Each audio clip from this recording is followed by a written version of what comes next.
I did it. Welcome, guys, to the ladies' room. Sorry.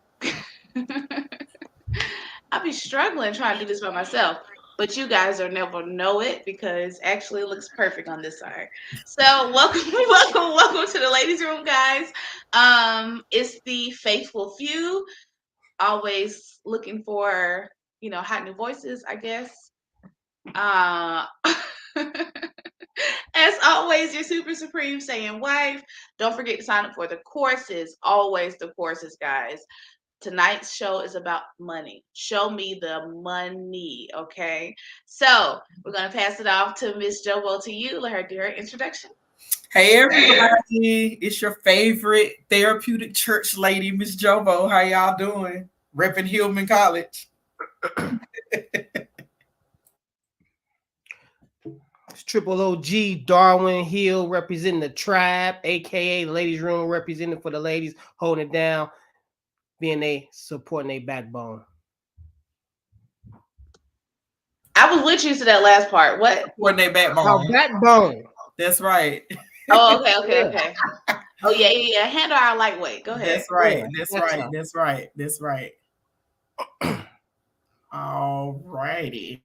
All right, guys, we have some wonderful topics tonight. The first topic is something that just tickled me pink, guys. Oh my gosh. When I saw the video, I was like, I know you lying. It was interesting because the comments were saying a lot of things like women don't know how to let a man lead, and see, this is why women are too masculine and they're not ready to be submissive. So I'm gonna play the video. I'm gonna play it. It's on like 30 seconds, so maybe I'll play it like 1 or 2 times so that everybody can hear it.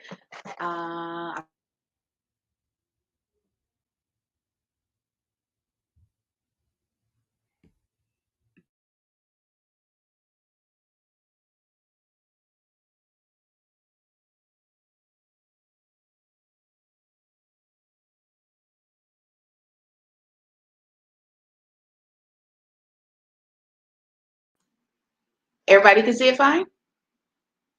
Yes, wonderful. Okay, now tell me if you can hear it. Just He like, but I gotta get X amount. I'm like, why?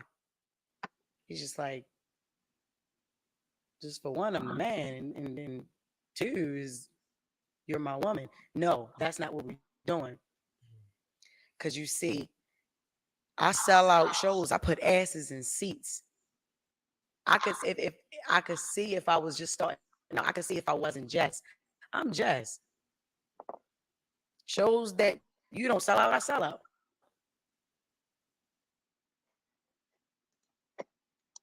okay. You probably want to replay it because it cut off kind of like the beginning of the part because it didn't start at the very beginning. Okay, I want to play it again. Okay. Cool. He like, but I gotta get X amount. I'm like, why?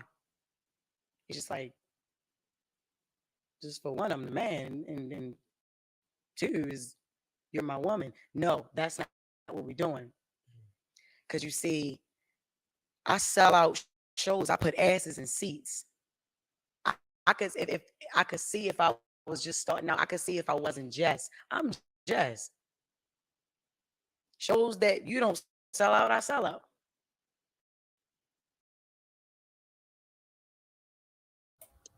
Did you hear it? I did. Yes. Everybody heard it? You want to watch it again? It's only 30 seconds. No. No, okay, just kidding. I'm just making sure everybody got it. Okay, now let me stop sharing. So he basically saying that because they were in a relationship and they're in the same line of work that they do a show, he has to get a percentage of her share because he needs to make the most because he's the man. Precisely. And the comments on the video were saying a lot of things like, oh, women need to know how to let a man lead. Women need to learn how to submit. So, of course, now I'm trying to figure out, are there gender roles in business?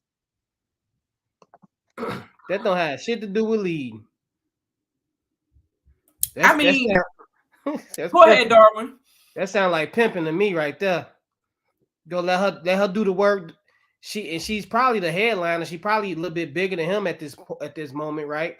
And like she said, she's selling out shows. She putting asses in seats. So why is you about to get the majority of what we make just because you the man? Nah, it don't work like that. You know what I'm saying? Like if we employees we business partners at this point. We ain't husband and wife, boyfriend and girlfriend right now while we working. It's about money. You know what I'm saying? If it's coming to the same household, it shouldn't matter anyways. But since you want to, you know what I'm saying, put it like that and try to put a percentage on something, then hey, we go do it 50-50 or we ain't gonna do it at all. That's just how I feel, you know, especially when we doing the same thing at the same place at the same time. You know, so nah, I don't understand that one. It's definitely some male chauvinistic traits going on, some narcissism, and it's really not fair. And I mean, he bold as hell. He bold.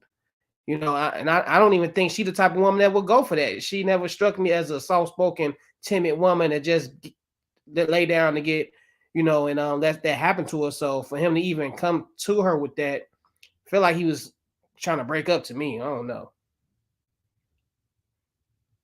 I just find it very interesting. Again, this kind of goes back to the same thing when we talked about the whole TD Jakes thing. You know, why do I have to decrease or adjust myself to validate your position or role as the man in a relationship? Like, I don't understand. It's like at this point, with some of the rhetoric and the talk about submissiveness and or submission and, you know, roles and stuff, it's almost it's coming off. I'm getting some insecurity vibes from some of these guys. It's like, okay, I'm not gonna work on having a secure identity where I'm comfortable with the amount of money that I make. I'm comfortable with what I look like. I'm comfortable with how I approach women. I'm not going to work on that part that's within my control. I'm going to come over here to you, ladies, and try to chip at you slowly but surely to make you decrease yourself so I can feel more like a man. I don't understand that. Like, my whole thing is, if you want to make more money, Country Wayne, if you want to make more money, go make more money. Step your game up.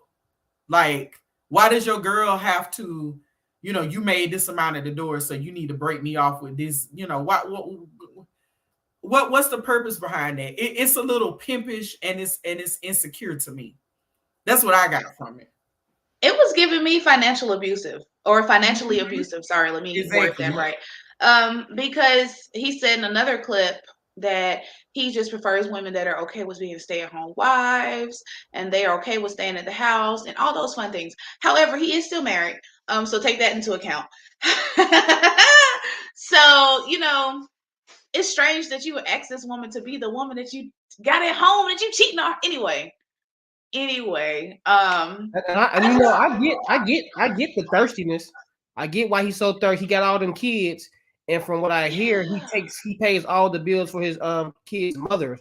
So he's taking care of all those households. So he thinks he go pimp the woman that he with to help do that, and that's not fair. You know, they're not all her kids. You know, she trying to build and start a legacy of her own. You know, and you trying to take her portions of that to support your outside families, you know, that's on you, bro. You know what I'm saying? You about to, you know what I'm saying, scheme off the top for me to do it. It's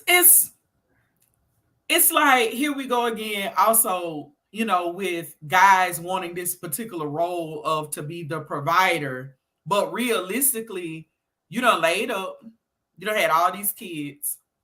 Like, why are you doing the most? You know, like I really want to scream to a lot of black men out there. All of y'all are not Nick Cannon. I'm sorry, you can't be. I'm sorry, you can't. Like when does the what is the other word they like to use? Accountability. There we go. Like, when are y'all gonna start taking self accountability for the fact that you can't pay all of the bills? And it's okay if you can't. Like, in 2022, it is okay if y'all can't pay for baby mama 1, 2, 3, and 4, and all of the kids, and all the car notes, and all the houses, the leases on all the houses, because everybody like to look like they own, but you don't. That's that Hollywood persona. And it's like, when are we going to, I really, like, I almost want somebody who kind of believe in what he's trying to promote here. What is your reasoning behind that? Like it's just really, really, it's you insecure?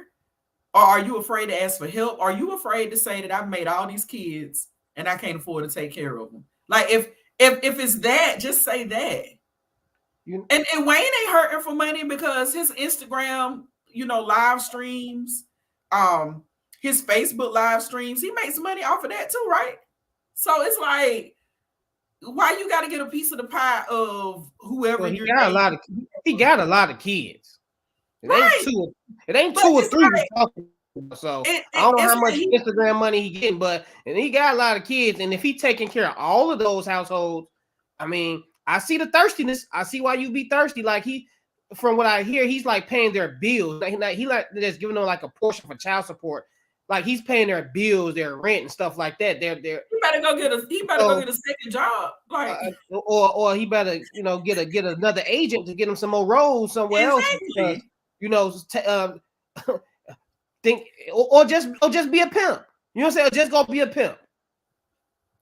Man, and then the other part of this is, like, people be stepping into like the industry and they try to mimic whoever else they see. Like, I really be wanting to tell all of them, find your own path. Like, obviously, like with Jess Hilarious, she done found her own path. Because now a lot of the comedians, they get a lot of flack about, oh, you started on the internet, versus somebody like your Bernie Macs or your Steve Harveys or whoever. But they got their own path. And it's like, I really just want to tell Country Wayne, like, dude, you ain't made Steve Harvey status yet. Like, stop having all these kids if you can't take care of them. Because, that's what they tell us, right? Stop opening your legs. Stop having all these kids because you can't take care of them. And stop expecting people that you're dating to take up the slack in what you're not doing in your life. Like, if you can't afford all these children, just say that. Get a second job. Stop trying to manipulate people into thinking, oh, well, because I'm a man and we in a relationship, you need to break me off with a percentage. Dude, if you broke, just say that. Like, speak, Jovo, speak. Like, seriously. I'm sick of this. I don't even get it, because I don't even know how much money my wife makes. All I know is we both bring the money into the house and bills are getting paid. Like, exactly. Like, where's your half? This is my half. Okay, now what's left over? Like, I don't understand that. Like, she makes what she makes. I makes what I make. I'm not like, what was your check this week? You know what I'm saying? I don't, and how much of it can I have, or how much of this can I spend on this? Like, we both know we getting money, and that's just what it is. Like, and my thing, he up there living like he he broke, like he got less money than us, like doing all this penny pinching from his girl, and like it's not making no sense. Like, if you want to act like to claim you rich and you got all this money, then act like it. And people don't act like that. They not doing all that crazy stuff, stealing from their girlfriend and all of that, and trying to nickel and dime your spouse. Like, that's not how rich people operate. I'm not rich, but I know some people that got money and they not thinking about they woman's money. They not how much she making, because they really got money and they taking care of shit. Now, like you say, Miss Jovo, if you struggling, look, just say that. You know what I'm saying? And maybe she'll help you out. But to sit up here and try to negotiate, 75% like you Cartier off motherfucking Raising Canaan, like you just about to, you ain't about to take over nobody whole business and all that, dude. You go make what you make on your end. I'm gonna make what I make on my end, and you ain't taking more than what you deserve, point blank. You know what I'm saying? You better come to me humble if you need extra money and say, hey, babe, I'm in a jam right now. I just had 3 more kids on you. You know what I'm saying? So I'm gonna need, 80% of that. You know what I'm saying?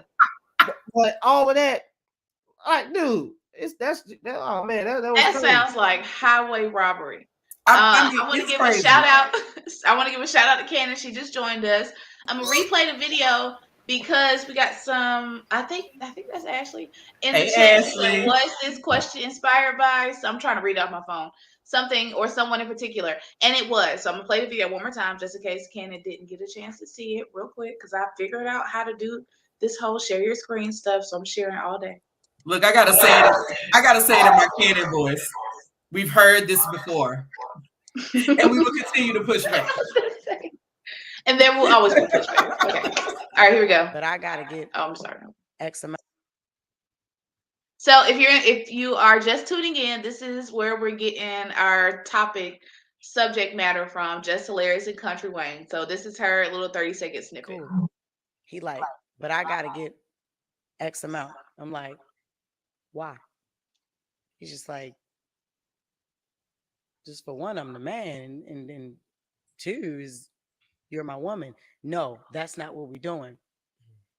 Cause you see, I sell out shows. I put asses in seats. I could if I could see if I was just starting out. I could see if I wasn't Jess. I'm Jess.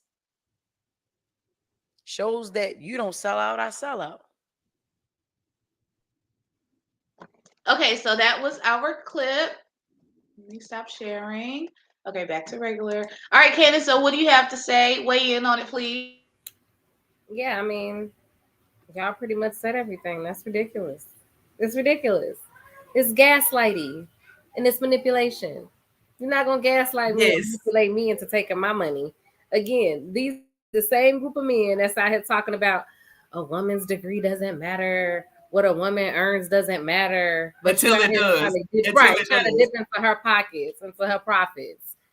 No, like absolutely not. Absolutely not under no circumstances. Like, I'm glad that she had enough sense to be like, no. Like, and the fact that he would even position that, like the unmitigated gall of it all. I would really like to know, like, how he thought that was gonna go, and what other type of arrangements do he have with the other women that he's dated or had children with or whatever, that he thought that was something that was going to ride. Like, I'm just curious to know what I know has been like, that he's like, that he even thought that was something that made sense to say.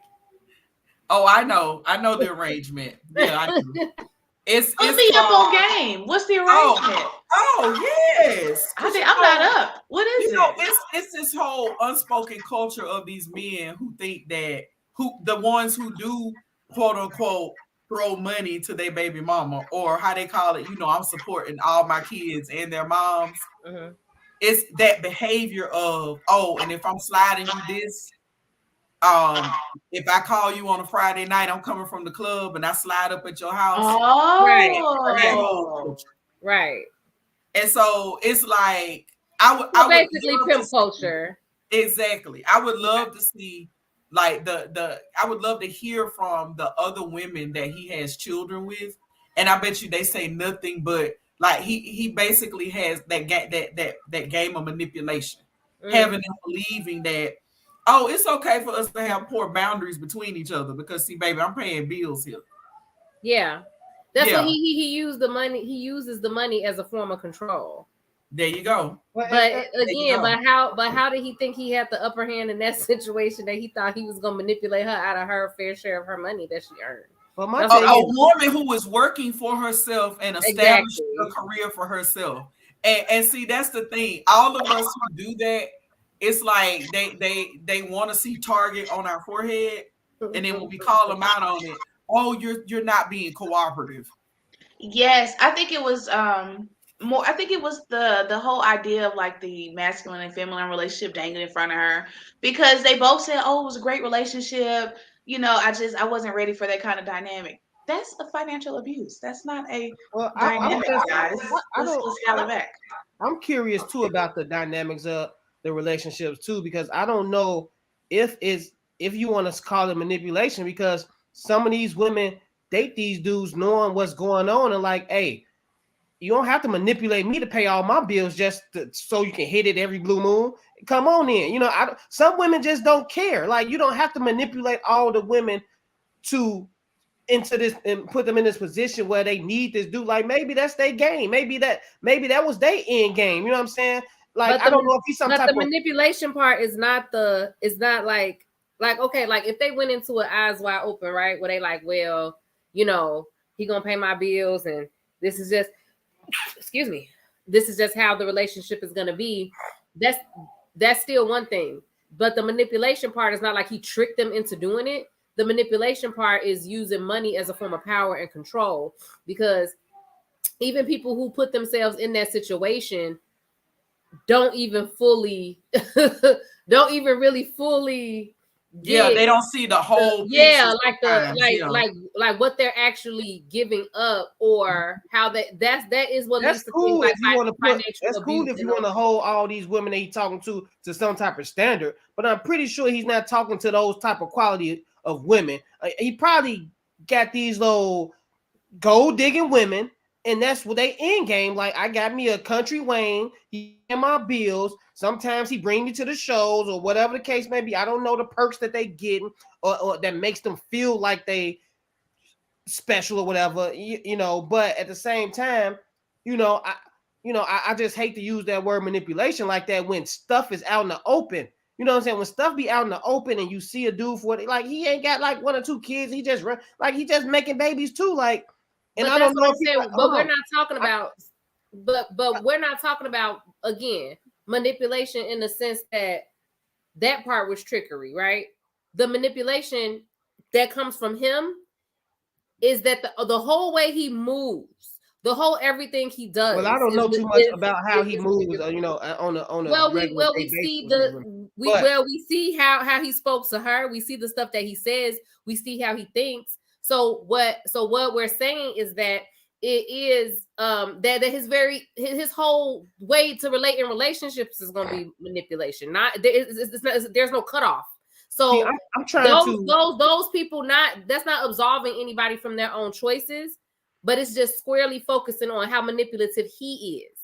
Oh no, I definitely get he's holding on to that power, you know, and but like I said, I mean you have to be putting some type of putting these women on some type of pedestal to even think that's what's going on from the beginning, because I've seen some women, man, and they don't like, and I don't want to say women are losing their standards, but some women just take situations for what it is. It's like, so they accept the manipulation, but right. you don't have to put them on a pedestal. They don't have to be these perfect little, moral angels. But if you accept the manipulation, that means you know what's going on, and therefore you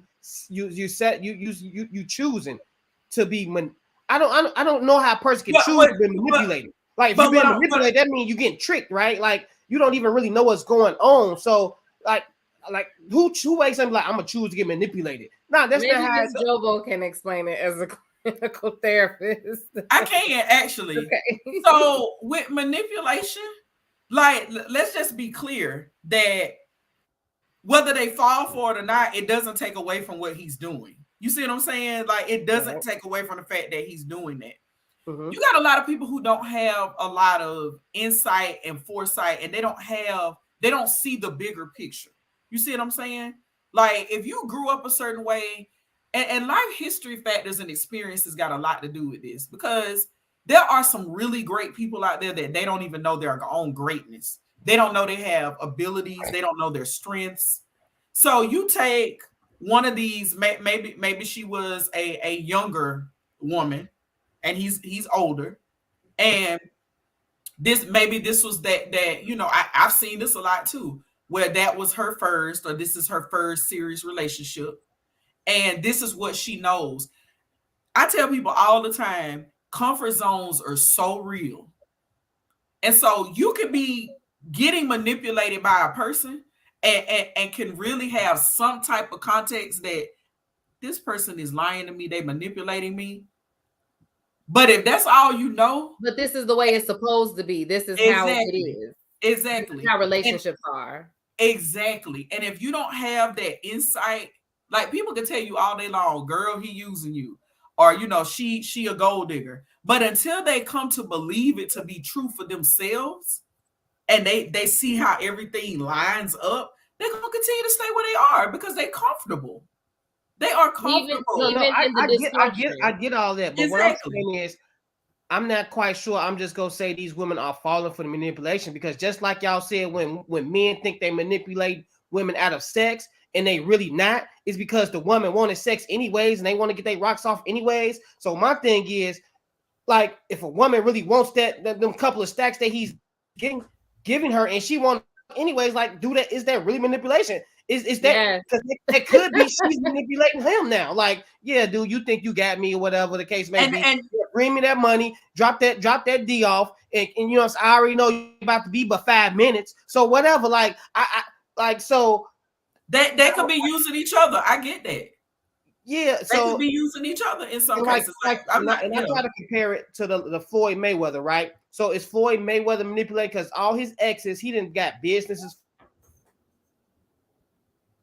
To answer Darwin's question, Floyd Mayweather, that's a whole nother topic. Right, a whole nother. He got ego issues that you know, he you know, when you grow up, again, here we go with life history factors. He grew up without nothing. Like, they grew up real poor, right? Like, his whole family. So the way that he holds money in terms of value and how he prioritizes it, we're not surprised that Mayweather is establishing businesses for the women that he's dealing with. He probably getting a piece of the business. Yeah. And the thing is I think manipulation, and especially in the way that in relationships and the way that men engage with women, is so normalized that is seen as either somebody is being a villain, like they're like, or like all of, you know what it's like that has to be the level of manipulation for it to be understood as manipulation.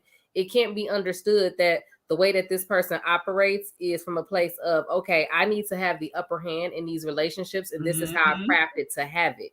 Like, I'm specifically trying to make sure that I have the upper hand in this relationship, and so this is how I'm going to operate. That's the manipulation. Like, that's the part, and it starts from the very freaking beginning. Like, that's right. They're not coming on the first date with a hoodie that say, I'm here to hurt you, and by the way, I lie. That's not correct. Right. Exactly. That's not what they're doing. Exactly. You know, so Country Wayne know what he's doing. He knows. He knows exactly what he's doing.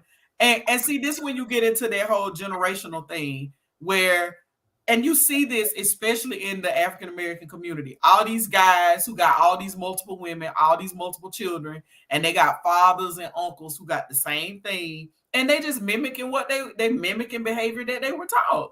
Yes, exactly. And but that's kind of what I mean. And it's like, it's not understood to be manipulation. It's just like when you have the situation with celebrities, right? And when you have like the R. Kellys of the world, right, where people are like, well, these girls knew what they were doing, and they did it just because they were like, oh my God, I'm going to R. Kelly house, I'm finna da.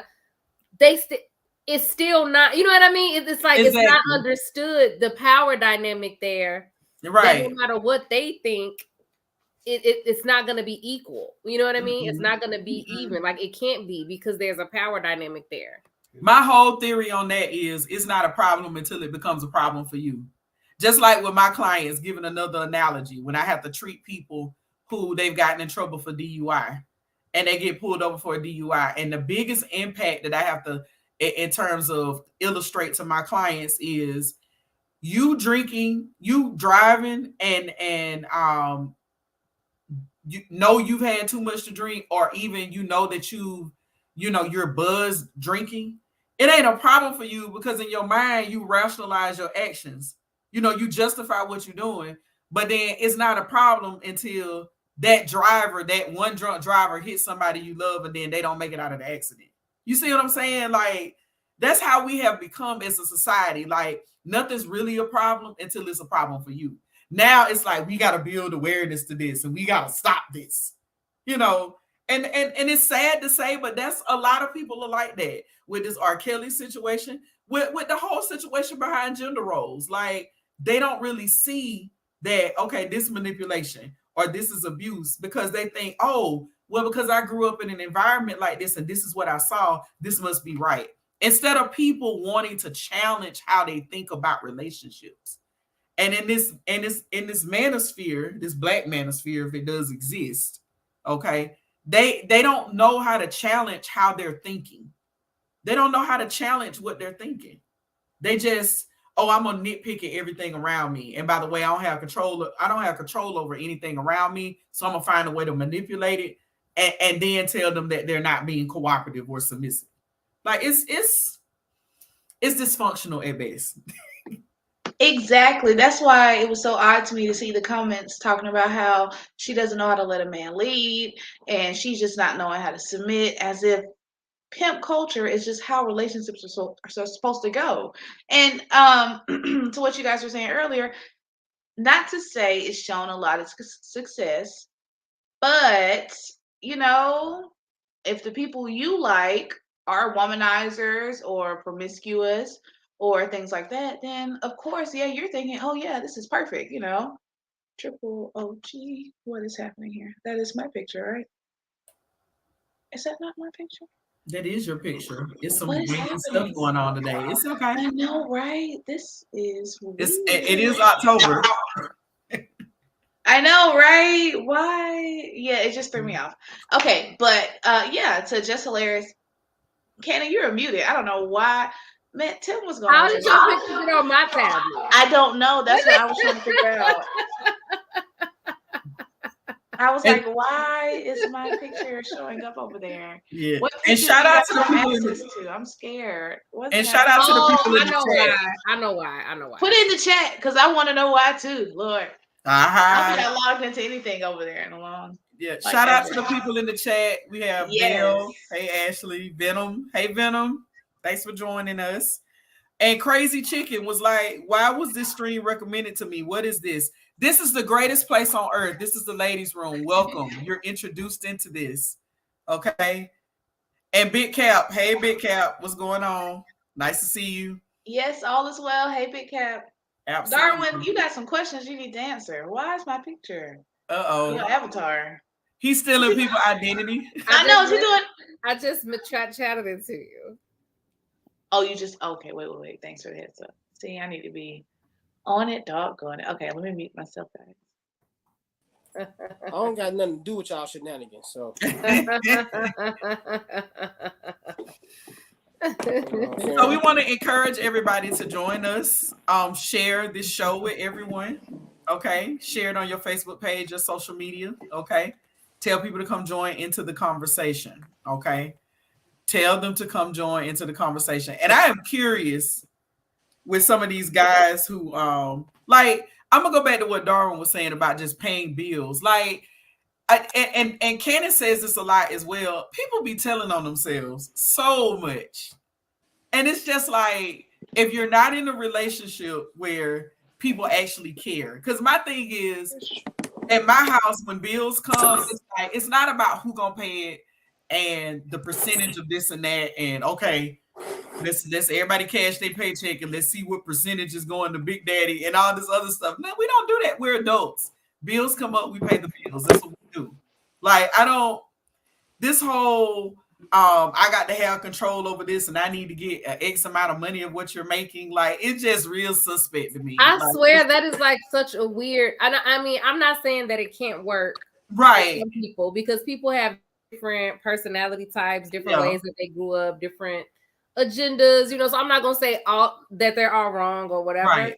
But for the most part, I just don't understand if you're literally like sharing children with people, like, and you're with this them, part. And y'all all in the house together, and y'all supposed to be like, this is what we're doing together. Like, I don't get that concept. Like, I'm in this marriage group, and all day I'm seeing all these messages, like people trying to organize and figure out like how to do their money. But that's why people break up a lot, right? Over like money and financial issues. Mm-hmm. Which again, I mean, I get it too, to a certain extent. Like, let's say you have a partner and they're just like horrible with money. Like, they don't want to listen to nothing, and they just, you know, and you got to try to figure out a way to protect some type of y'all investment or whatever. That's fine. But for the most part, it's like people are just like, yeah, how do you figure out who pays what and what percentage should I pay? And you know, I think for the most part, it's about trust. But for the other part, it's about how people were raised, right? What people saw, how they think things supposed to be, right? Because I guess you got two people, so I guess you be like, okay, we splitting it. But when you with somebody and you really say that we're together, we're a union, are you really a union or you just saying that? You know what I'm saying? Because if you're really a union and it's just y'all become one, then ain't no separate bills to be paid. That's our bill. You know what I'm saying? Right. Like my wife has never, and my wife has made more money than me, but she's never came to me and said, where's your half on this, or what did you pay your bill, or what, like. And then when I made more money than her, I didn't ask her like, is this bill paid, or where your half at.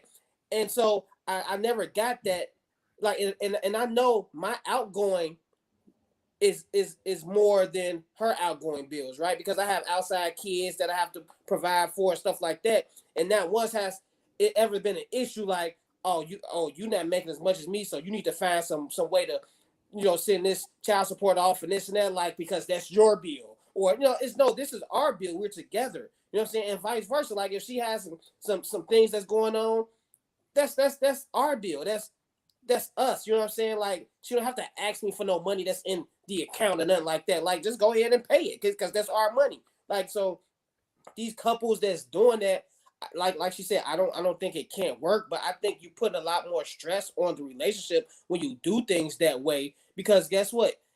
Something might happen to that other person. Are you still gonna be looking at that person like, hey, you need to hurry up? Yeah, it's been 2 months now. Go ahead and get that job.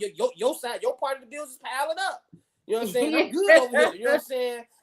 But hey, yeah, like it was hey, that like gas it was bill $700 now, and I go stay with my mama before I pay your bill. Like it's like it was people in the like that, and they were trying to figure out like depending on how to divvy up the bills, depending on who makes what, right? They're like, well, my partner makes so much more than me, but we're still splitting bills, and I'm like, wait, like it's just like I'm not understanding, like, how do you, this is your spouse, this is supposed to be, like you say, your partner, like y'all are building a family together, but they're stressed over money and you guys aren't both stressed over money, right? Like that's kind of what I mean. Like, one partner shouldn't be like, ooh, my half is coming up. Like, what? Like, you know why though? You know like why? either neither one of us is stressed about money, or both of us should be stressed about money, regardless to what the reason or the situation is. You know what I mean? Like, you know why though? Because you got all these people entering matrimony and they taking the element of love and care out of it. Because see, if I say I love you and I care about you, I'm gonna have empathy and concern about what happens to you. Correct. You got people who treat in marriage like a daggone business, and it's like, oh well, if you ain't got your half, oh well, my half gonna work. And it's like, you idiot.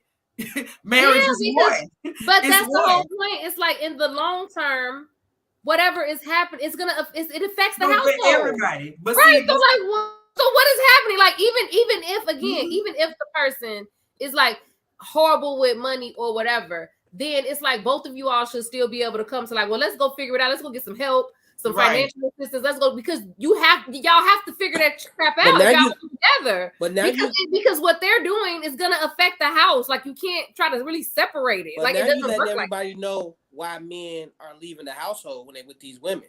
Because when it start affecting the household, who be leaving? Things is gonna get tough. Things is gonna get rough. But you see, majority of the men leave and think they gonna start over with another woman. Hey, and guess what? You the common denominator. You the reason that it was rough and tough around this motherfucker. So now you about to go over there and make it rough and tough for her, and now you done fucked up 3 households. Like, I see it all the time, And then they got to constantly start over. Like, I was one of those guys. I wasn't really fucking up the households, but I was dealing with women, and I just when I ain't want to deal with them no more, I'm up. Whatever I was giving you, you ain't getting it no more. If you was dependent on that, oh well, you fucked. Cause I'm gone. I don't care. And that's the mentality that was an immature mentality, you know what I'm saying? But I really didn't care. And of course I never done it to neither one of my baby mothers, because I cared about their family. But women I was dealing with, stuff like that, I was doing that. So I understand that on the flip side, how men be getting down and leaving those women with those bills when things get rough. And that's the same thing that we talking about right now. Like when things get rough, hey, somebody be tapping out most of the time, and then majority of the time it be the men. Like I said, it's too much of this modern day. We gonna make our own rules, and we gonna treat marriage like a business, and we gonna be winning, and we gonna be, you know, our social media and everything gonna look like we just together. But if your behind caught on fire tonight, they wouldn't spit on you to put you out. No, I like what That's Venom, a problem. what Venom the Tiger Dragon said in the chat. He says they're partners but not friends. You look out for your homie. The woman is just doing a job. And that is crazy. Like you should have the most empathy for the person that you're laying next to every day that you share children with. Like even if you, of course, like, and I think people have this concept of what friendship means, especially when you living with somebody, right? They think friendship means you're supposed to be grinning and cheesing all the time and telling each other juicy secrets and you know, and stuff like that. But it's like, no, it's like, how do you really feel about your friends? Like your friend having a really good is you meet them where they are. You give them grace, you know, because that is your friend, because nobody is perfect. So you're supposed to, like you say, you're supposed to have empathy for them. You're supposed to care about what happens to them. And you especially supposed to care if what happens to them affects you. Exactly. And vice versa. Like, that's insane to me. Like, again, I get that it is difficult. It's not always the easiest thing to do. But it's like, isn't this what you're signing up to do? Like, this is literally what you're signing up to do. The mindset of just not doing it is just insane to me. I don't get it. Maybe that's what Wayne was trying to tell Jess. Look, if you care about me, break me off with this. Break me off with a little bit of that money. Yes, and it's crazy because I mean, me and my husband, we've seen people like some of the same folks that got married around the same time we did. They ain't together no more because of money. It's either one person making a lot and they want control in the upper hand, or you got folks who, you know, they feel like they get emotionally, you know, financially abused and they, you know, I'm out, or it's just like, and I'm just sitting here thinking, how can you treat somebody that you took a vow to take care of, to be there for, to have their back? How do you treat these people like this? You know, the minute that, you know, things just don't go the way that you thought they should go. Like it just speaks a lot to how people see marriage nowadays and relationships in general. It's crazy. Very true. All right. Supreme Super Saiyan wives. Oh, apologies. I was just making sure I had the timestamp on for our next topic. Private chat. I am, of course I did.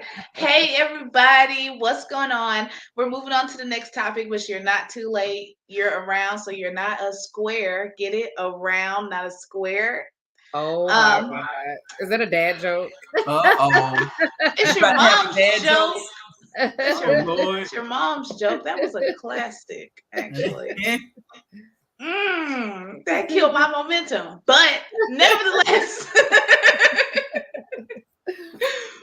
Anywho, so the next topic is going to be on Darrell Brooks, or not necessarily on Darrell Brooks. He is just the most relevant sovereign citizen at the moment. So I'm not sure if you guys are aware of sovereign citizenship. Let me know if you have. Actually, put a smiley face in the chat if you know about sovereign citizenship. and share the definition anyway, Raven. So all of us can be on the same page. Okay, so sovereign citizenship is basically the idea that you are not an actual person per se. You are like a entity within like a legal system. Okay, so the idea is that when you're born, you're physically born, but once your parents sign a birth certificate, you have this thing called a Strawman account. And so the fantastic thing about the Strawman account is that you just literally type in the numbers on your birth certificate, and that's supposed to be the balance in your Strawman account. So that's I guess like the basic understanding of it.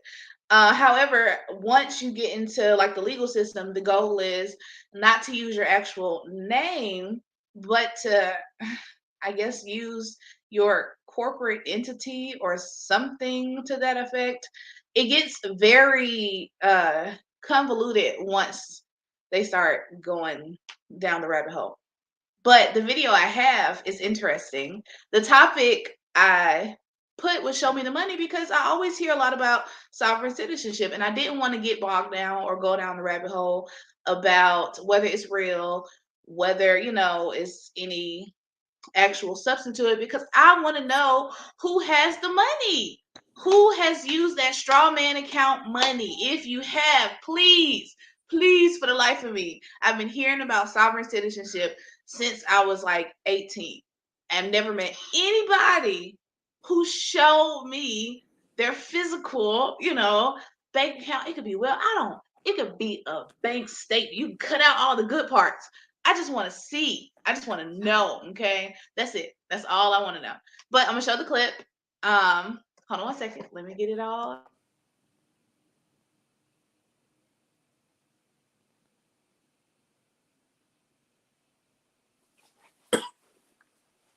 That shit's stupid.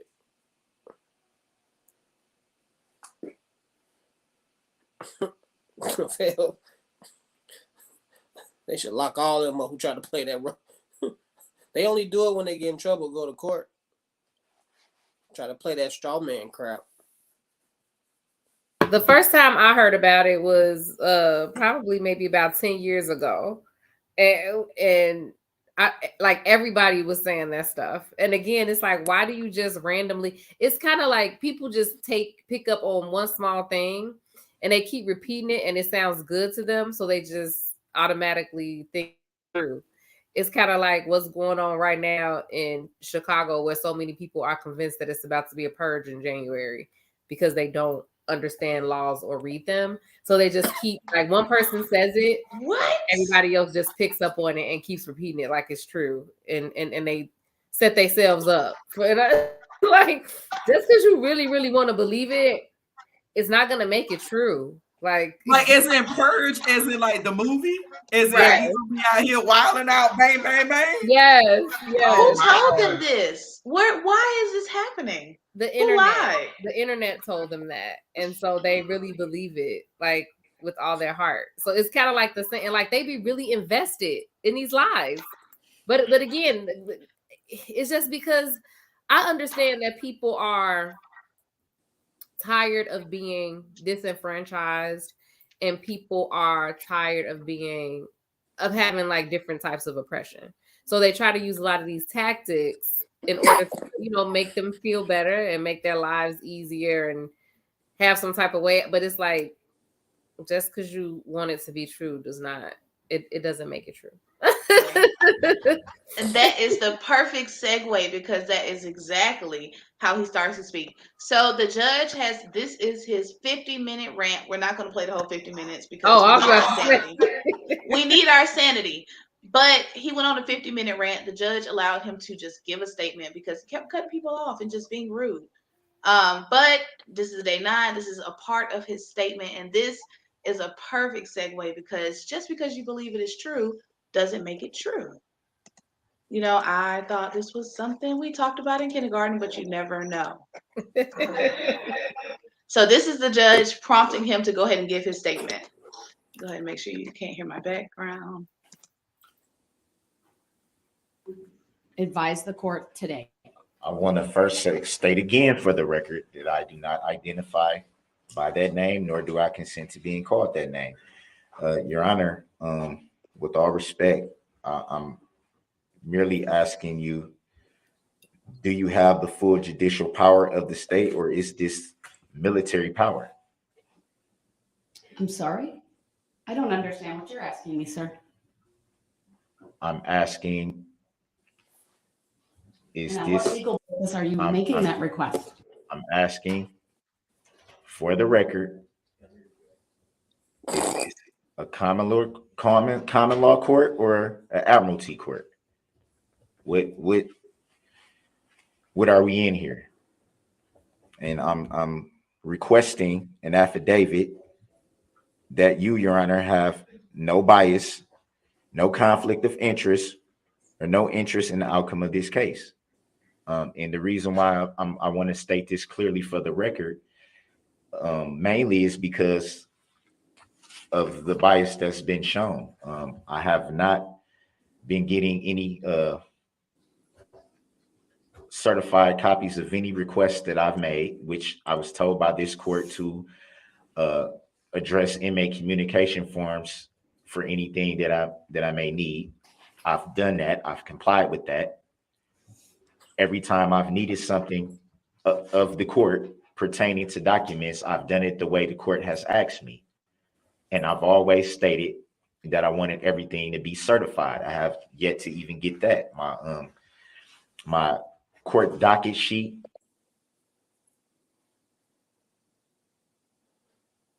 That nigga going to jail. He goes on for 50 minutes about how the judge needs to provide her certified oath.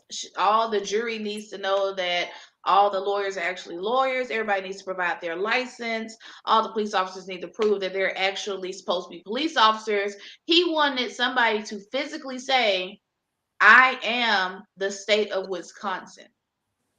I watched this red and I was like, I'm gonna lose my mind. I can't keep watching. This is crazy. Miss Jovo, I got a question I need a serious answer to. Is it contagious? If I watch too much of it, oh my.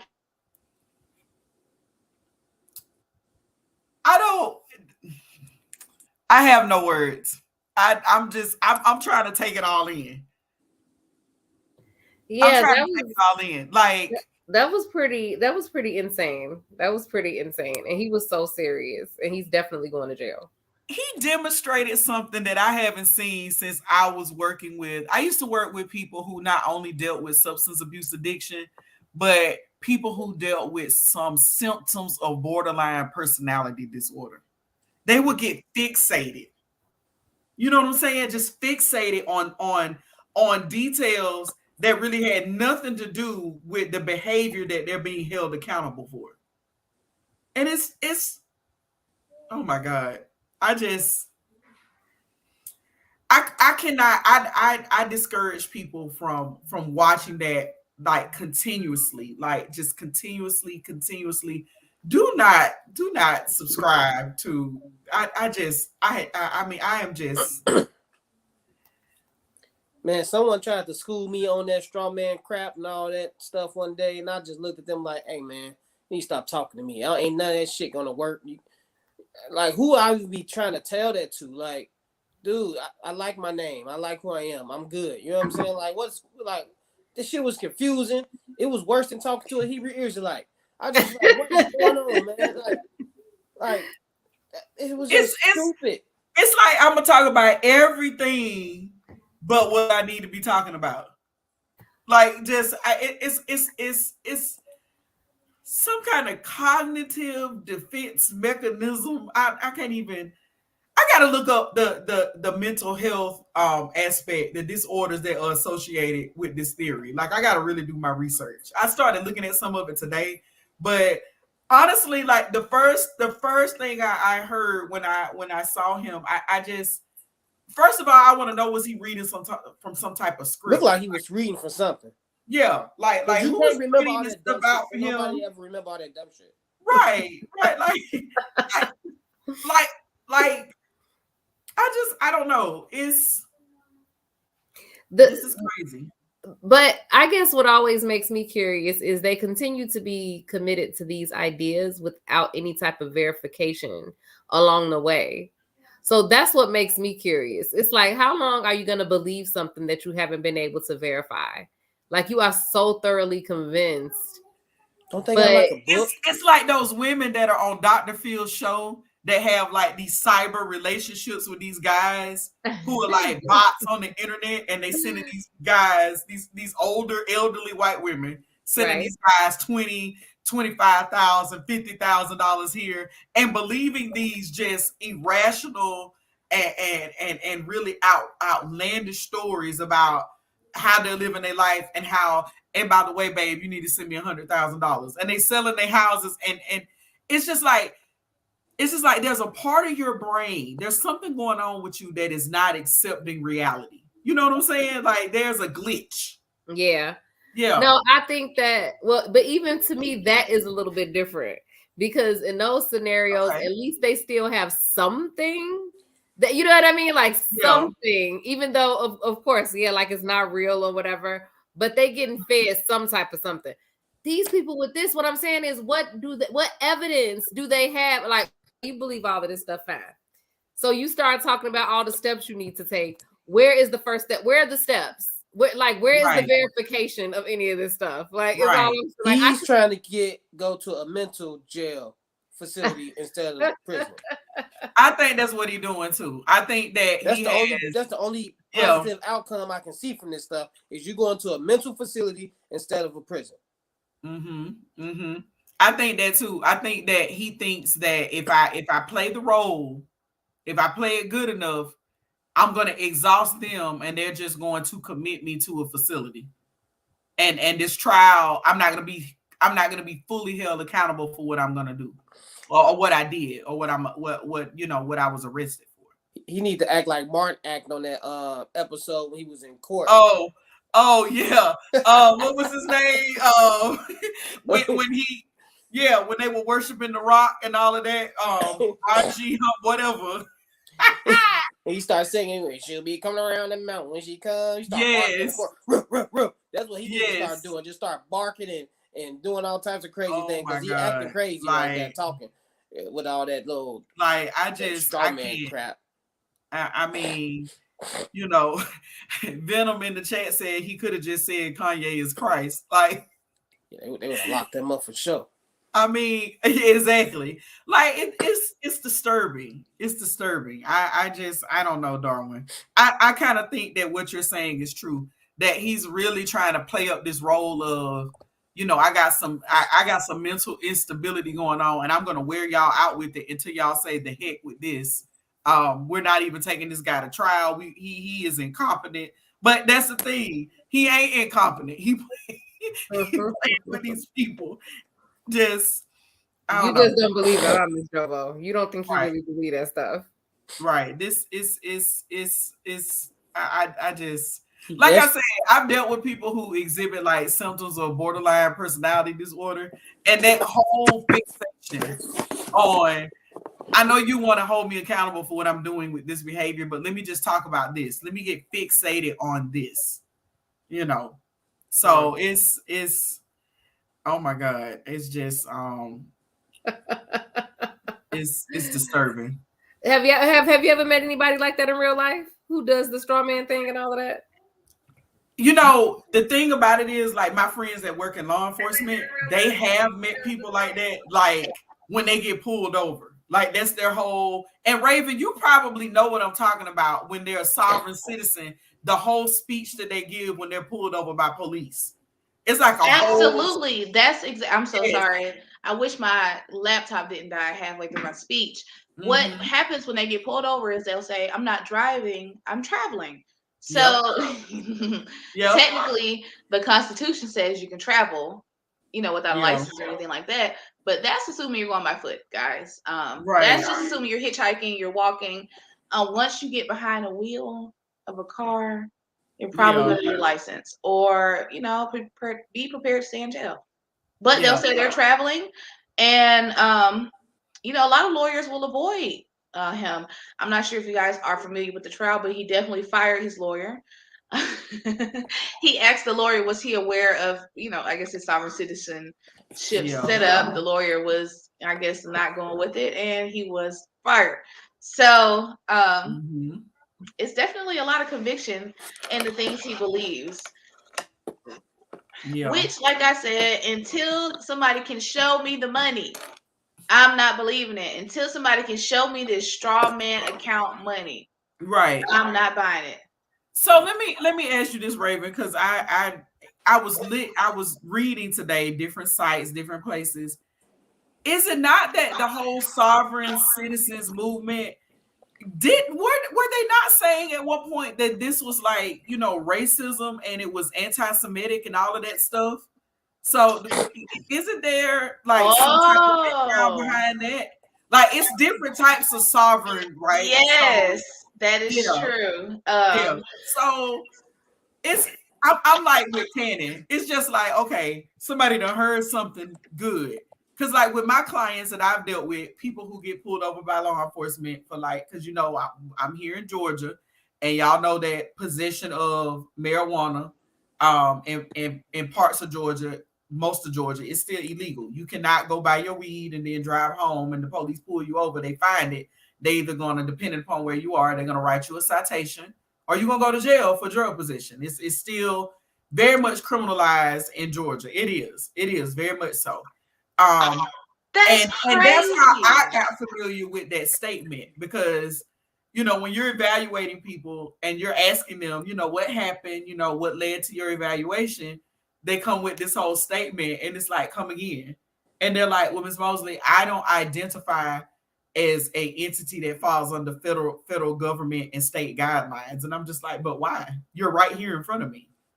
Like it's layers to this. And I think kind of like what Cannon was saying, people just kind of cherry pick what they're going to use, and then they run with it.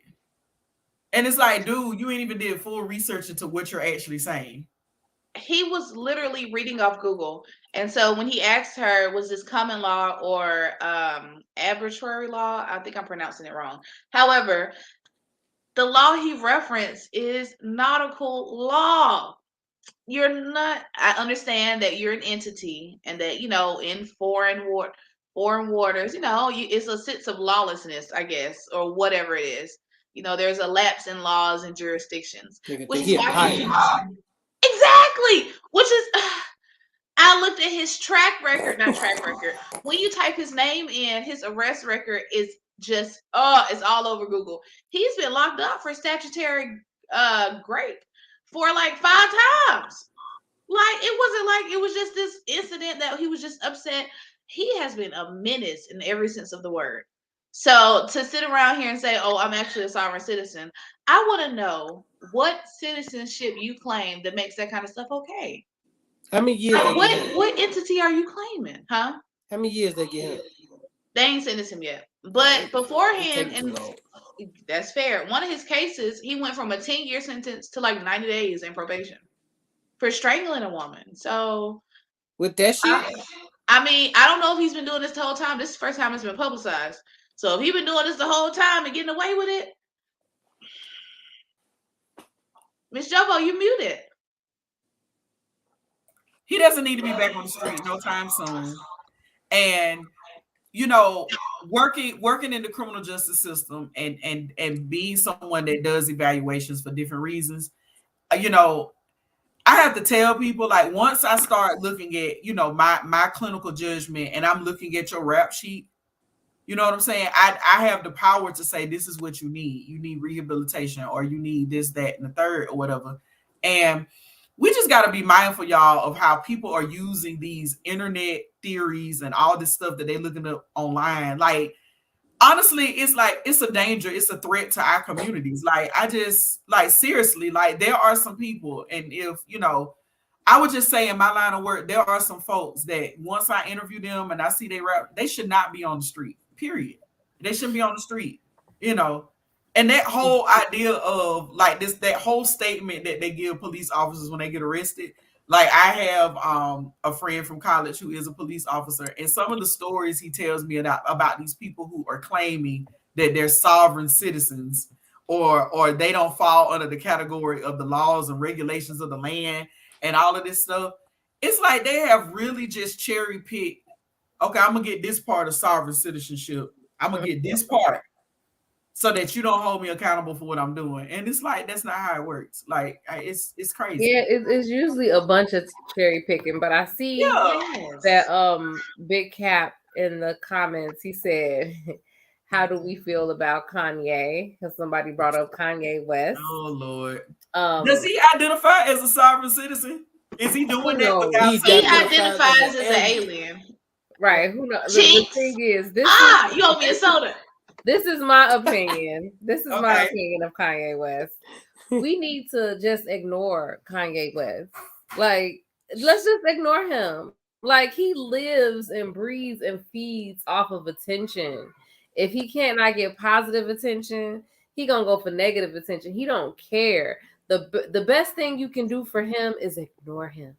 Let's not pay him no attention. Why don't we just let him? Like, I remember. See, I'm from Chicago, right? I'm in Kanye West same age group, all of that. South side of Chicago, that's where he from.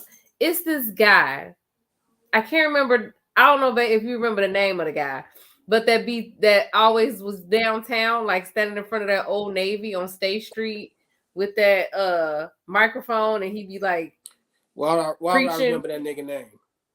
I don't remember, but you know who I'm talking about, right? Yeah, he still be there.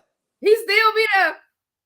Oh, this guy. He just be out there like just screaming and yelling about your soul and eternal damnation. Gotta repent and all of this other stuff. Guess what everybody do? They just keep on walking. They just go in the store. They just walk down the street, up the street, go. They just going about their business. You just ignore him. We need to treat Kanye just like that. Just like that man that's standing like that. Let him do what and say whatever he gonna do and say, and let's just have no reaction or response to it. Because that's all he wants. I think the fact that he's been banned from quite a few platforms is enough. Like, it's okay. People, you could take a responsibility and just not give him a microphone. That's all.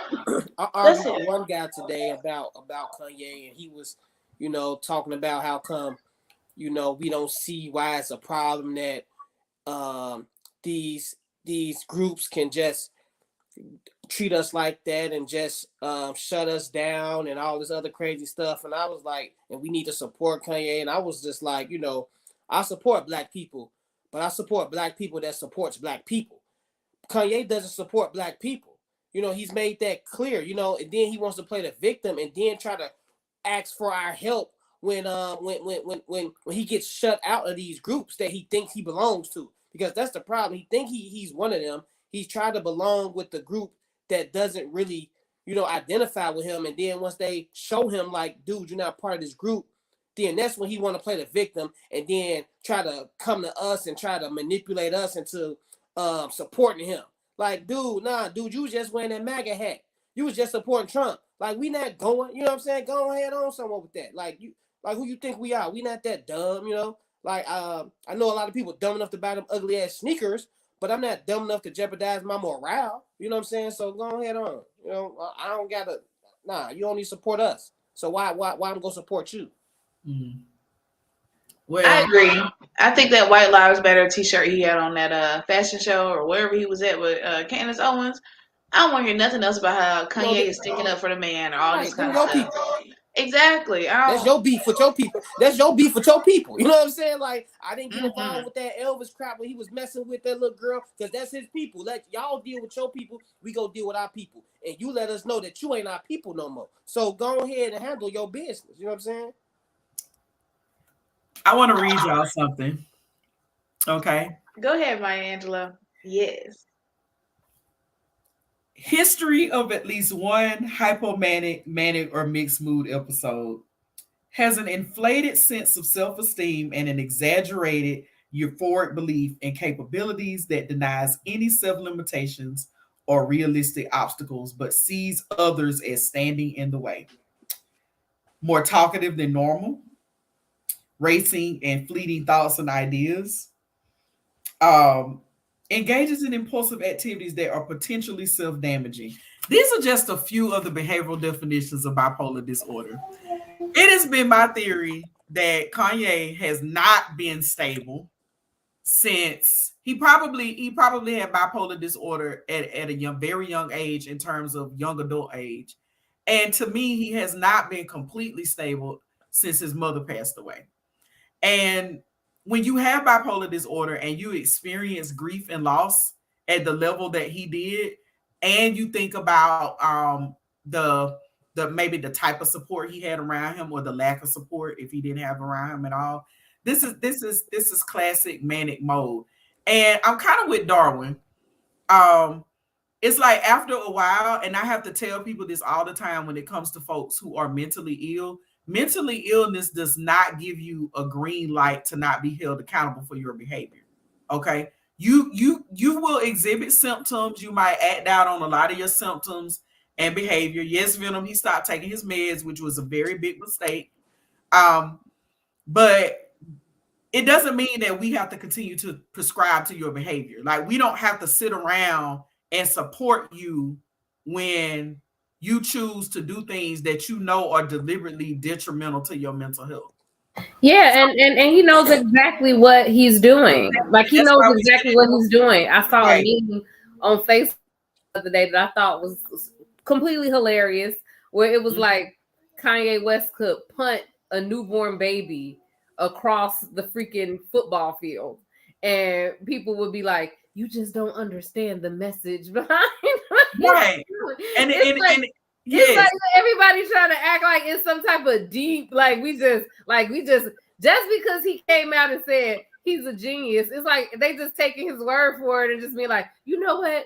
I just don't understand this. This is like, no, sometimes things are just exactly what they look like. And sometimes that's exactly what they are. And he is a person who is in one of the longest, he's in a long cycle of mania. People who have bipolar disorder, those of y'all who don't know, they have episodes of mania.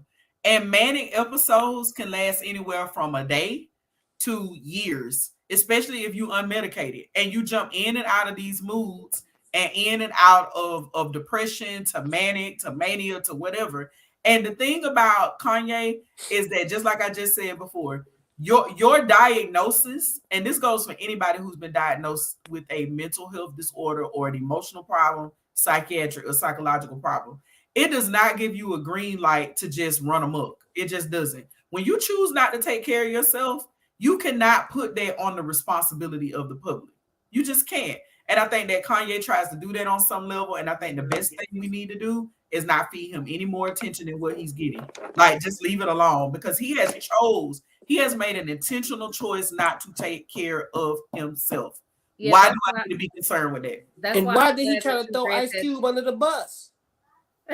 But that's why I'm glad that you read that definition, because I mean, the man has said it's not people are assuming that he has bipolar disorder. He has acknowledged that he was clinically diagnosed with bipolar disorder. And I mean, with the amount of money he has, I'm sure he has the best doctors and psychologists and therapists to diagnose him with that. So I'm gonna say, if they told him that's what he had, and he acknowledged that that's what he had, and we look at the symptoms and his behavior aligns with the symptoms, the man has bipolar disorder. He goes through manic episodes and he goes on these tangents and he does this stuff when he's having episodes. Exactly. And looking at and that's what, and people want to think that it's this great grand scheme. His manic episode is great genius thing that he's doing. Like, no, he's literally just having an episode, and that's why he's attacking people. That's why he's doing the stuff that he's doing, and he has delusions of grandeur. Period. Exactly. But why did he say Ice Cube inspired him to say them anti-Semitic remarks? Why did he throw Ice Cube in there like that? Because hold on. What's up with Buddy? Hold on. First of all, I just want to say, Miss Jovo, when you said you were gonna read something, I thought you were gonna hit us with some therapist jewels. I'm like, okay, here we go. I was not prepared for a definition. Right? I mean, but I read that because people just need to see it what it is. It was very relevant. Plain black and white.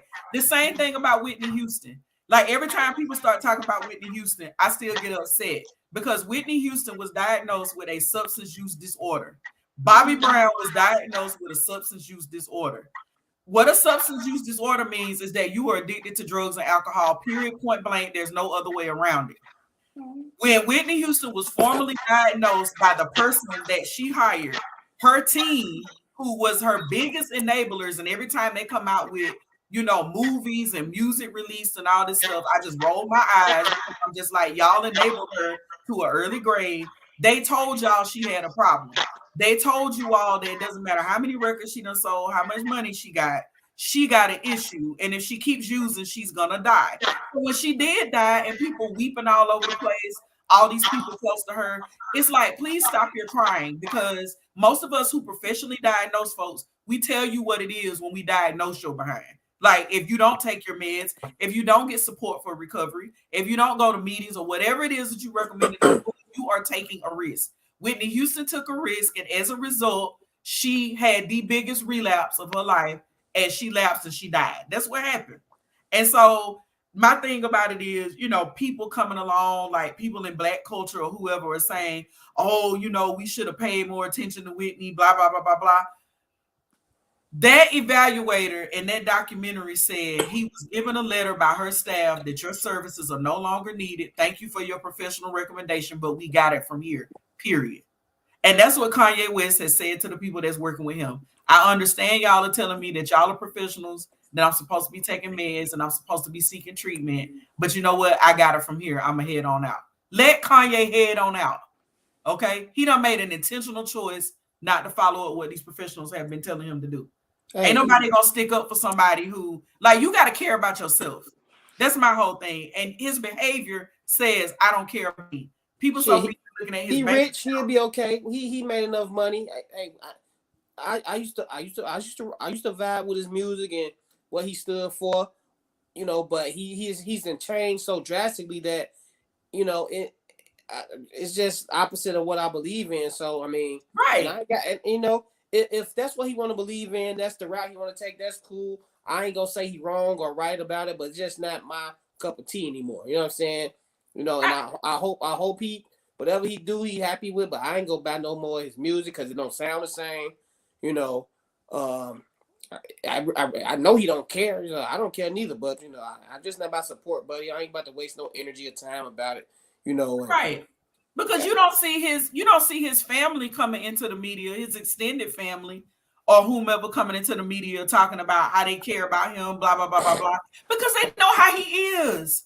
Probably like Daryl Brooks' close family members and friends. They're not feeding into this stuff because they know how these people are. Like, this ain't Kanye's first time having mania while he been diagnosed with bipolar disorder.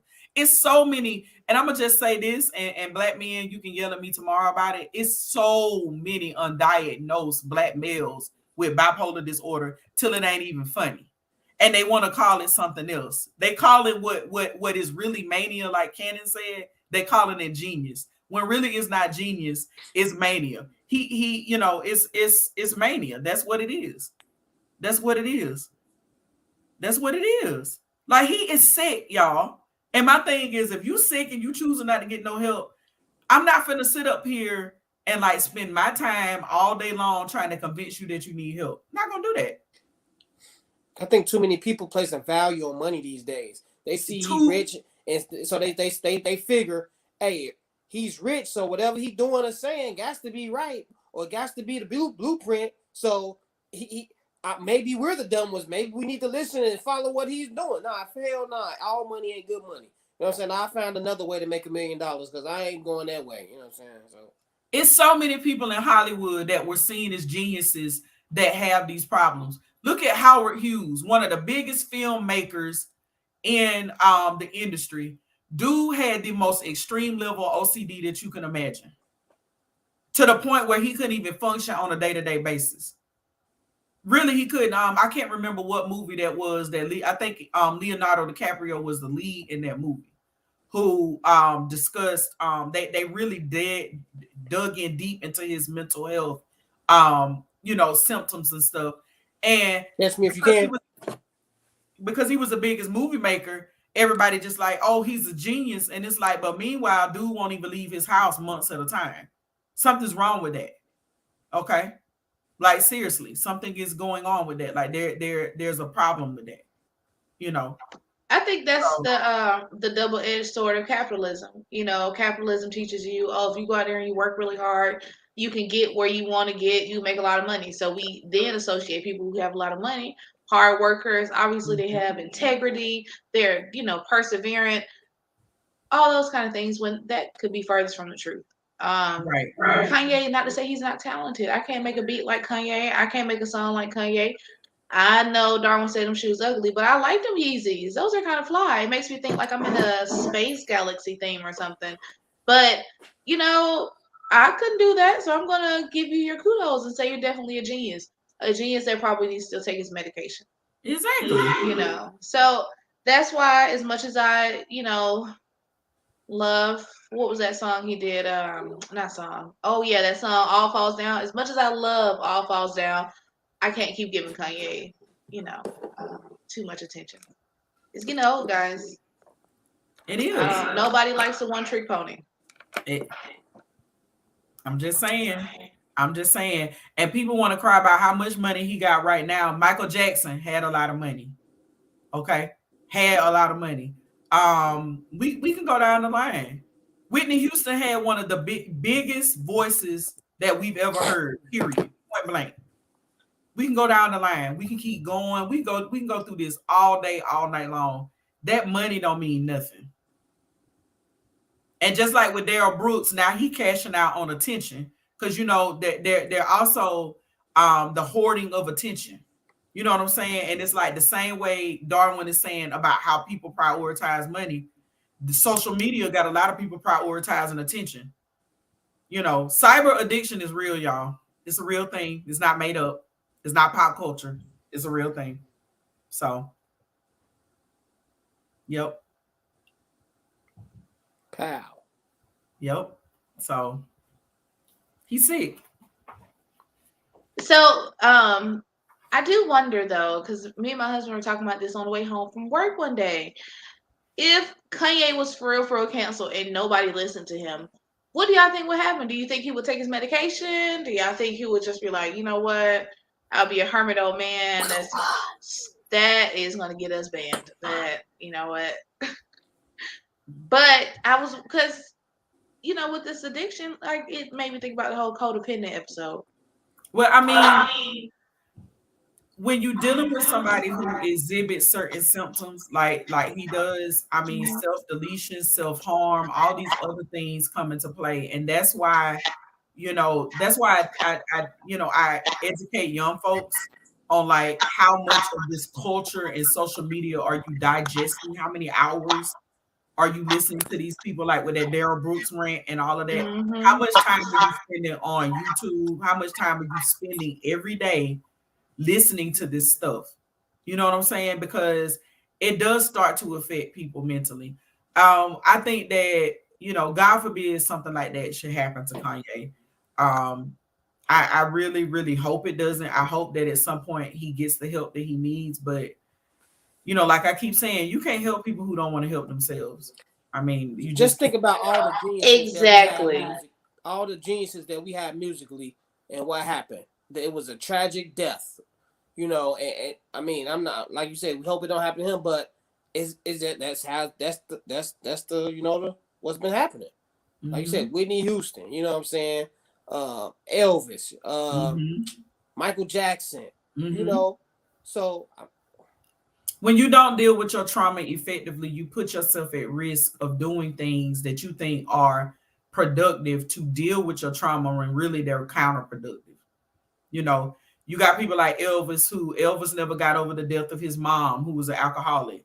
You have Michael Jackson. You have all those child stars from the 70s and 80s that were subjected to, if y'all ever watched that Lifetime movie, Corey Haim and the other Corey that were like big child stars in the 80s, they were really subjected to a lot of sexual trauma as boys in Hollywood. When people don't deal with their trauma accordingly and they don't have the right help and support, I don't care if you're worth $1 or $1 billion. When you don't use effective coping skills, you end up demonstrating high-risk behaviors. Like what Kanye is doing, saying all types of things, all those statements he made about George Floyd. Like, this is a whole mess that he's creating chaos. But when you are mentally sick like this is what you do. Just like with Daryl Brooks. I honestly think I would love to see if the court is going to provide some type of psychological evaluation. What is it going to say? And that's if he cooperates with the evaluation, because I can almost see him saying, you know what, I refuse to participate in this simply because I'm a sovereign citizen and we do not believe in X, Y, and Z. So, you know. Yeah, his public defender, I think, got him a plea deal, and he was upset because he said, of course, y'all using my slave name, which is Daryl Brooks. Y'all ain't got my sovereign citizen name, so I mean it don't count.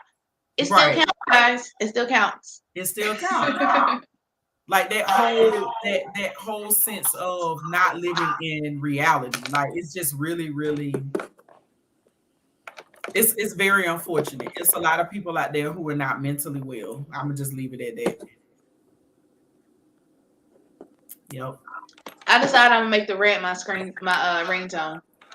I'm gonna be at work and he gonna jump out of nowhere and be like, "That's not my real name." No. Cause I just listened to I tried to get through at least 10 minutes of it and I couldn't take it. Oh my God, because he kept repeating what he was just saying. And then he started literally reading off like Google printouts and he was like, and this means this. And so that means that. And now my jurisdiction means this. Well, if you believe all that, use your straw man money and get you a good lawyer. Yep. How about you do that? But, you know, that's why the title is Show Me the Money. Because we need to see where's his money for the straw man account. But also with Kanye, show me the money for your therapist, honey. Show me the money for your mental health professional. Show me the money for your medication. Yeah, the thing is that no one's saying. Well, no one's saying that you can't be a fan of these people or you can't like their music or you shouldn't or whatever. I mean, all of it's fine. But the way that we worship these celebrities is ridiculous. It is ridiculous. The only celebrity that I worship is Beyonce because that's Beezus. But outside of that, the way that people think that these celebrities can do no wrong, and just because someone is talented in certain arenas, you just want to take up for every single thing that they do and hang on every single word that they say just because they have money, power, and influence because of their skills, which is like I say, you can appreciate someone for their talent, but that doesn't make them gods. Like that doesn't make them above reproach. And that doesn't mean everything that they do and say is beneficial or even they know what they're doing half the time. Like just because somebody is really good in music doesn't mean that in other areas of life, they're also really good. Like, no, people have their strengths and their weaknesses, and we need to learn how to be okay with that. But we are especially right now, like people have always had like a level of celebrity worship, but now it's like astronomical. Like it's ridiculous. And then people are like worshiping people that don't even have talent anymore. They just worshiping people that have gone viral. Like the only thing this person has done is went viral for something, and people are like worshiping them. Like it's just insane to me. Like people just need to get over it. It's a lot. It's a whole lot. And that's why I tell people that cyber addiction is real. And it's almost like with addiction, period. Like people, you'll hear somebody say, well, I'm still meeting my very basic needs. So that doesn't mean I got a problem with this. And it's like, but you got other parts in your life that are suffering because of what you're doing. And they don't see the full picture. So it's unfortunate. But cyber addiction is real. That's why I tell people, do yourself a favor, log out sometimes, spend some time in the real world. Okay. And not this filtered, reality. That's true. The algorithm works for a reason. It just keeps shoving stuff that you watch back in your face again.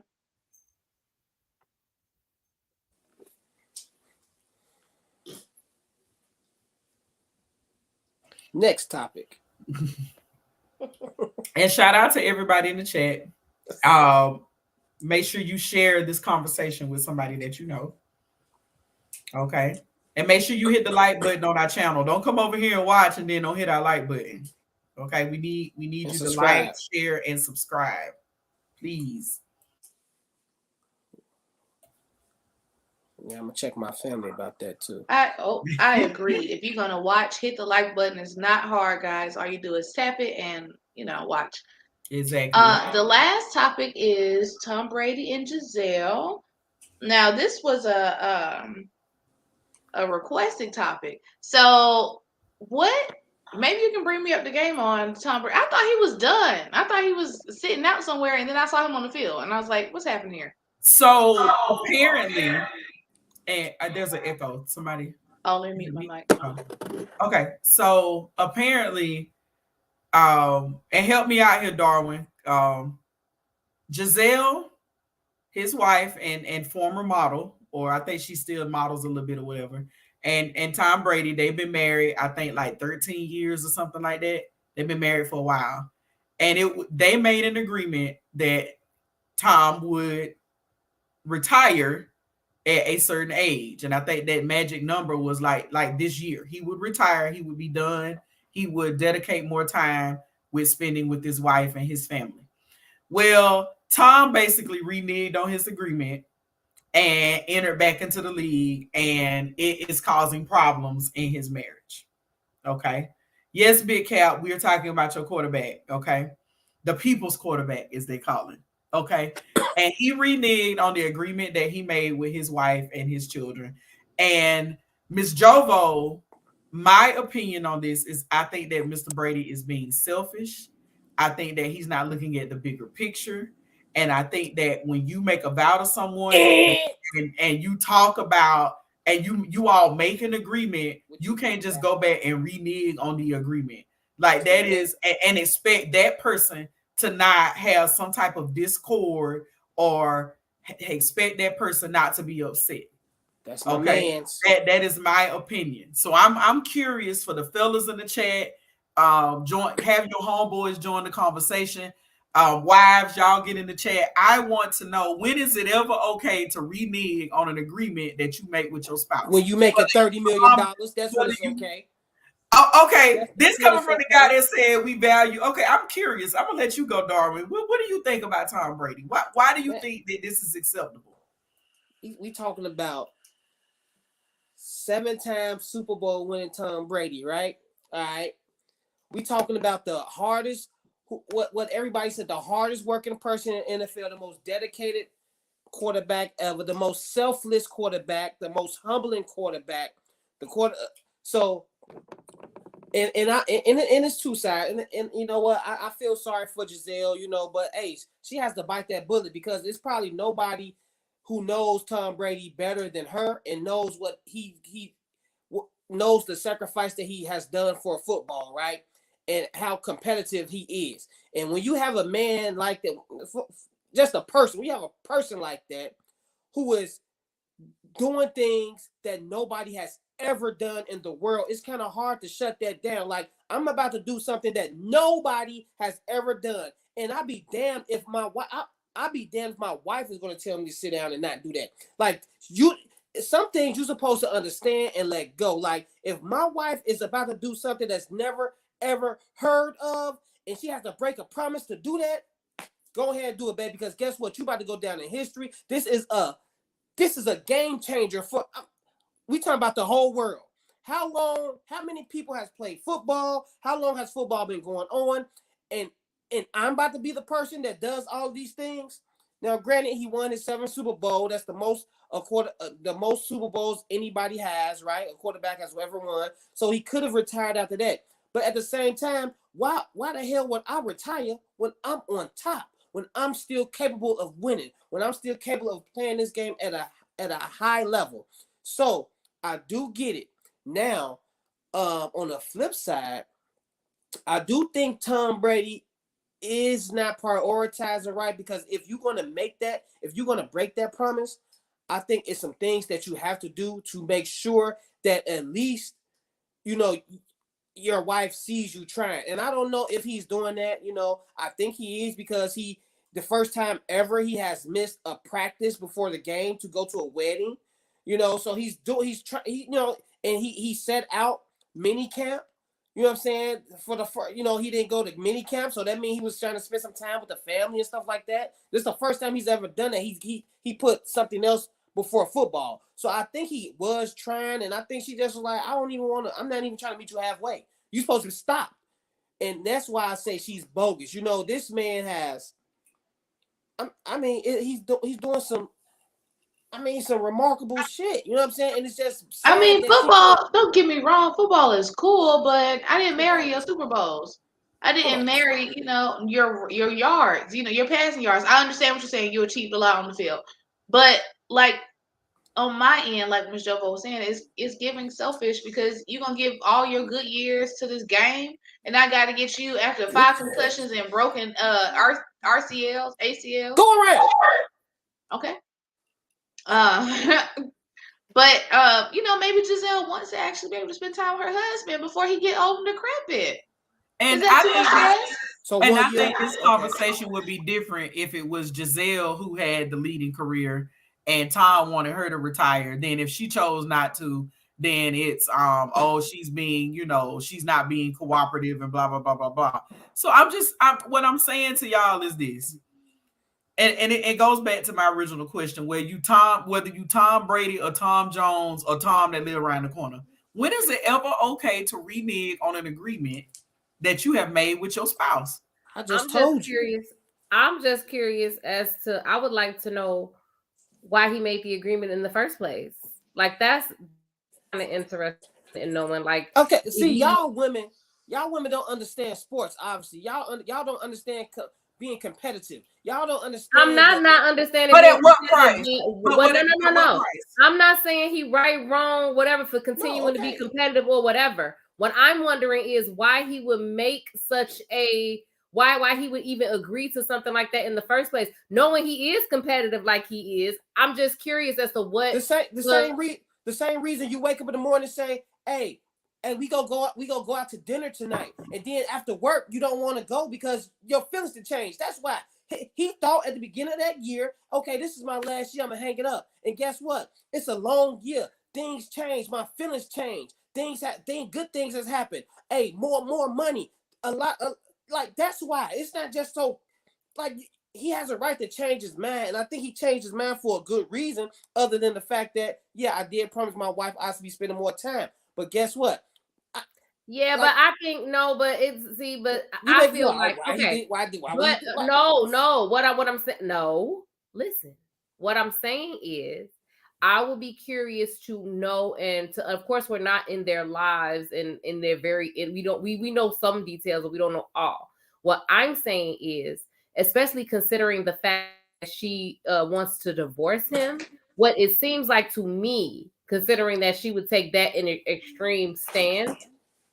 I wonder if it seems like maybe she feels this way. Like, I'm not married to him, so she knows the man better than anybody else. Maybe she feels like he never had any intention in the first place, and he was just making that agreement to placate whatever. Maybe she feels that way, and that's why she's so upset. Whether it's true or not or whatever, that's why I said I wonder what the circumstances were or what made him make that agreement in the first place, especially considering he is the top of his game, all of those other things. Was it just like a situation where it really wouldn't matter for a minute, and so he just agreed to this stuff that he really had no intention of doing?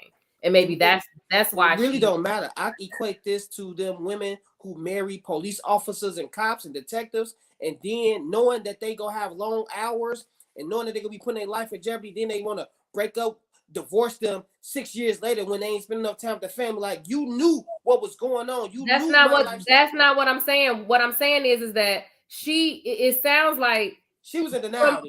Tom Brady ain't no firefighter.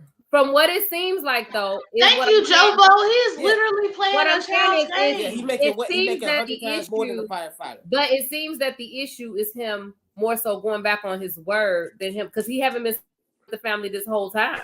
Is what I'm saying. Like, this has been going on since the entire time he's been playing. So what I'm saying is, it doesn't seem like that's necessarily as big the issue as him promising something and then not following through on it. And that's why I'm curious as to why even make that promise, is what I was saying. It's just like to try to placate or and thinking that it was gonna buy more time or just whatever. And so that's what I'm just saying, that she would know if she feels like, well, he was just blowing smoke up my ass from the beginning, and I don't like that, you know? And I don't know about you, if I've been married to a person rather for as long as they've been married, and then they do something like this where they renege to the point where they basically get caught blowing smoke up my behind, I'm gonna be pissed off. That's what I like, said. what does it say about the quality of our relationship if you feel like you can manipulate me to the point where you can just kind of just play me? You know what I'm saying? Yeah. Like that's my whole issue. Like when is it okay to renege on your spouse this way? Like in the manner in which he did, because it was like y'all had an agreement, but now all of a sudden, oh no, I'm going back in, and then now everybody like she should. That's what I'm saying. I don't know if that's what I mean. I don't know if it's just a situation like everyone is perceiving it to be, to say, oh, right. It's much more to this, I'm sure. Right. You know what I'm saying? I feel like it's more to it because again, she probably wanted a divorce for other reasons. Because I can't understand if you was with him this long, another year. Nah, I ain't trying to hear that. Like, okay, even let's just say. But what I'm saying is, it may not be about the other year. It may be about him. Okay, his word. Cool. Oh, that's cool. That's that say part. He blatantly lied. Like you literally. That's the part I think that's important. I think it's important that like you made an agreement and then you went back and lied. I understand that you Tom Brady. I understand that, and then you know. So you get divorced because you lied. Okay. No. Yeah. No, my thing is, if it's as you lied and what you lied about, because the way I lied is I lied because I'm doing something that means a lot to me, and I think it means a lot to my family. And but you don't have to lie about it. But see, look. See, let me point out something. You don't have to lie. This is my whole conversation with the whole Tom Brady issue. Y'all saying because he changed his mind. But no, I didn't say no. I didn't say. I didn't say because he changed his mind, he lied. I said that it's a possibility that he could have been like you're giving him the complete benefit of the doubt and say, oh, he just simply changed his mind. I'm saying we're not in the relationship with him. We don't know. And I said maybe he didn't change his mind. Maybe she knows that he lied to her. Is what I'm saying. Maybe she knows that he had no intention on stopping in the first place. Change of a mind. Huh? It's my thing. My whole thing behind this is when we get into this conversation, guys like to lead with Tom Brady as the successful quarterback. And when I'm talking about relationships and marriage, when you talking about your marriage and relationship, you're not leading with I'm the quarterback and I'm Tom Brady. I'm leading with, okay, I'm this woman's husband. See, Giselle, that's how she sees her husband. You see what I'm saying? Like, when is it okay for you to make a decision where you're gonna prioritize this over your family? And okay. I might be a little petty with this, but I'm gonna be petty because. So would y'all divorce them?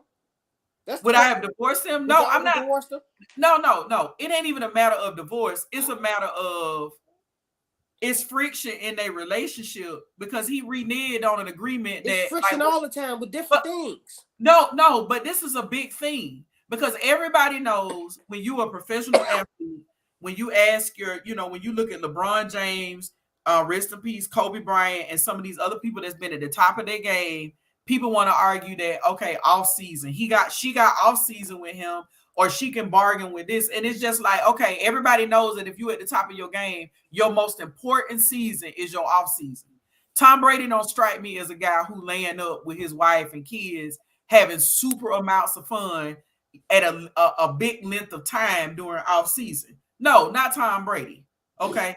Tom Brady probably the first couple of weeks the season over with, he right back in the gym or right back at the stadium or on the field trying to prepare for this season. And my whole thing is this, it's just like, when does it come to a point where if she made a choice, because Giselle was a supermodel. For those of y'all who don't know, she wasn't a model, she was a supermodel.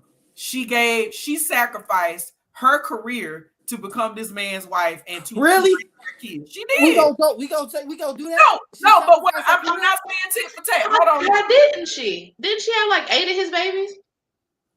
No, it's not 8. I think they got 2, and he had one from a previous relationship. Models don't model when they pregnant and have pregnant for because they stop. Oh, y'all better stop it. No, what I'm saying is that when she made, if I'm not mistaken, and I might be incorrect, when they decided that they were going to get married, they agreed that, hey, your career gonna have to come second because somebody got to be here to raise these kids while I go play football. And if that works for them, cool. But why is it that when women are expected to make this sacrifice, it's just so expected and you just need to do it? But then now here she comes asking her husband, at this age, can you retire because me and the kids want more time with you? Now all of a sudden everybody feathers ruffled, and is she selfish for asking this man this? When in fact, Darwin, she was a supermodel. And nobody said that, oh, he's selfish for asking her to do that. It was Did he do that? For her to do that. Did he ask her to stop? He did. He did. Read I just want to know when it stops being, I want to know when it actually starts being for the family. Because if the family is actually to stay home and spend time with him. It gotta be for the family. And you gotta do stuff for him. Well, you just but I'm saying when you enter a relationship, when you're in a marriage and you have a family, you can prioritize yourself, but there's a way to do that. Well, I will tell you what. If his sport take over the whole family. I will tell you one of the things that it actually says. Like, her modeling career is not over. It says that the reports say that she was mad because he didn't consult his family for his comeback to the NFL. And that's enough to be mad. Because it's like, how you gonna make a big decision like that and I'm your wife? That's all I'm saying. Like when does it like Darwin, you just said a few moments ago that people love to prioritize money over everything. Is this not Tom Brady prioritizing that money and fame over everything, including consulting his wife about a major decision? You know what? He is prioritizing something over his family, but it ain't money and fame. It's the desire to do something that he's passionate about and that he loves. I can see if he wasn't So you keep using words like he and him and what he wants. Have you met this man? He's part of the family. He's part of the family. Like you know him. Just like y'all say, when women get married, they're not supposed to lose themselves and their identity. The same thing with him. So it ain't got to be all the time about family. He can do something for himself, and that's the thing. Before her, he sacrificed for football, and that's what made him Tom Brady. Because I guarantee you, if he was some Rudy Poo sitting on the sideline, she wouldn't be with him. But what the heck does doing all of that have to do with communicating with your spouse? I don't.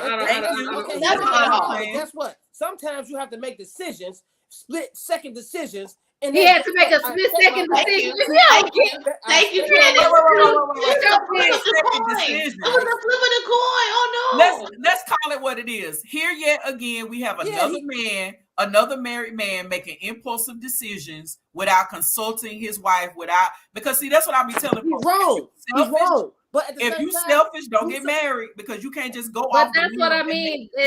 But think about it, Ms. Jovo. That does not sound like an impulsive decision. I'm pretty sure that was a decision that he thought long and hard about and had plenty of time to make that choice and that decision. He chose not to discuss it with her. Right. I'm pretty sure it was like, we need your answer right now. 2 seconds. Oh, like okay. Right. So my thing is this: I'm not Tom Brady, and no way is this comparable. It's comparable, but it's not on the same level. So it's been times that I had conversations with my kids, and at that moment, I hop off the phone right then and there, and I book a plane ticket to Chicago without even asking or talking to my wife first, right? So then I tell her, like, I'm going to Chicago, boom, boom. Yeah, it could be like, you should have told me first, but guess what? You're my wife. You know how important my kids are to me, so we're not going to make a big fuss about it. So since that's his wife, and she knows how important football is to him, and the things that he has accomplished, and I'm not saying he's just this quarterback that's chasing. But if we've had conversations in the past, he's not chasing a contract. He's chasing forever. If we've had conversations in the past about if we've had conversations in the past about not doing that, and then you continue to do it, it would be a huge problem. I don't know what you're talking about. Like so you saying they had all these conversations about I'm saying if we had what I'm telling you is that you're talking about something that's not an issue. Obviously, that's an issue for them. So what I'm saying to you is that you can't compare that because the difference is if it had become a problem, and if I ever said to you, you need to communicate with me before you make decisions like that, and then you choose to keep doing it, then that's a blatant disregard. Like, what do you mean? Exactly. No, Mr. Rucker, it's not about permission. It's about a discussion. Married people and always got to agree with something, but hey, you just gonna have to be mad. I feel like she just have to be mad about this. at minimum, we need to communicate. If you are in a committed relationship, in a marriage, Yes. and you in it for long term, there are going to be lots of discussions that you don't necessarily want to have that you need to have. Period. Trust me. And I've been there I before. don't like the diminishing of it. It's y'all acting like he's just going to the corner store. If he takes another football contract, that means for a year, the family's gonna have to be on the same program as him. That means that the kid's not gonna be expected to be seeing him. That means that anytime, if he take it for more than a year, they gotta move to another city. Like, it's a lot to it. It's not just, oh, he's gonna play football and be back home every day at 5 o'clock. What? Exactly. Thank you. What if the family is genuinely tired of that shit? Exactly. We got enough money. What if we genuinely don't want to do that? Tom Brady. I ain't trying to, just like y'all give all Beyonce, the Beehive, this fucking Tom Brady. Get what y'all talking about. 7 Super Bowl winning Tom Brady, the only man ever. But in this conversation, wait a minute, Miss Jovo. I can't leave that unchecked. Don't you ever mention your little sorry athletes in the same sentence as Beyonce. Okay, go ahead.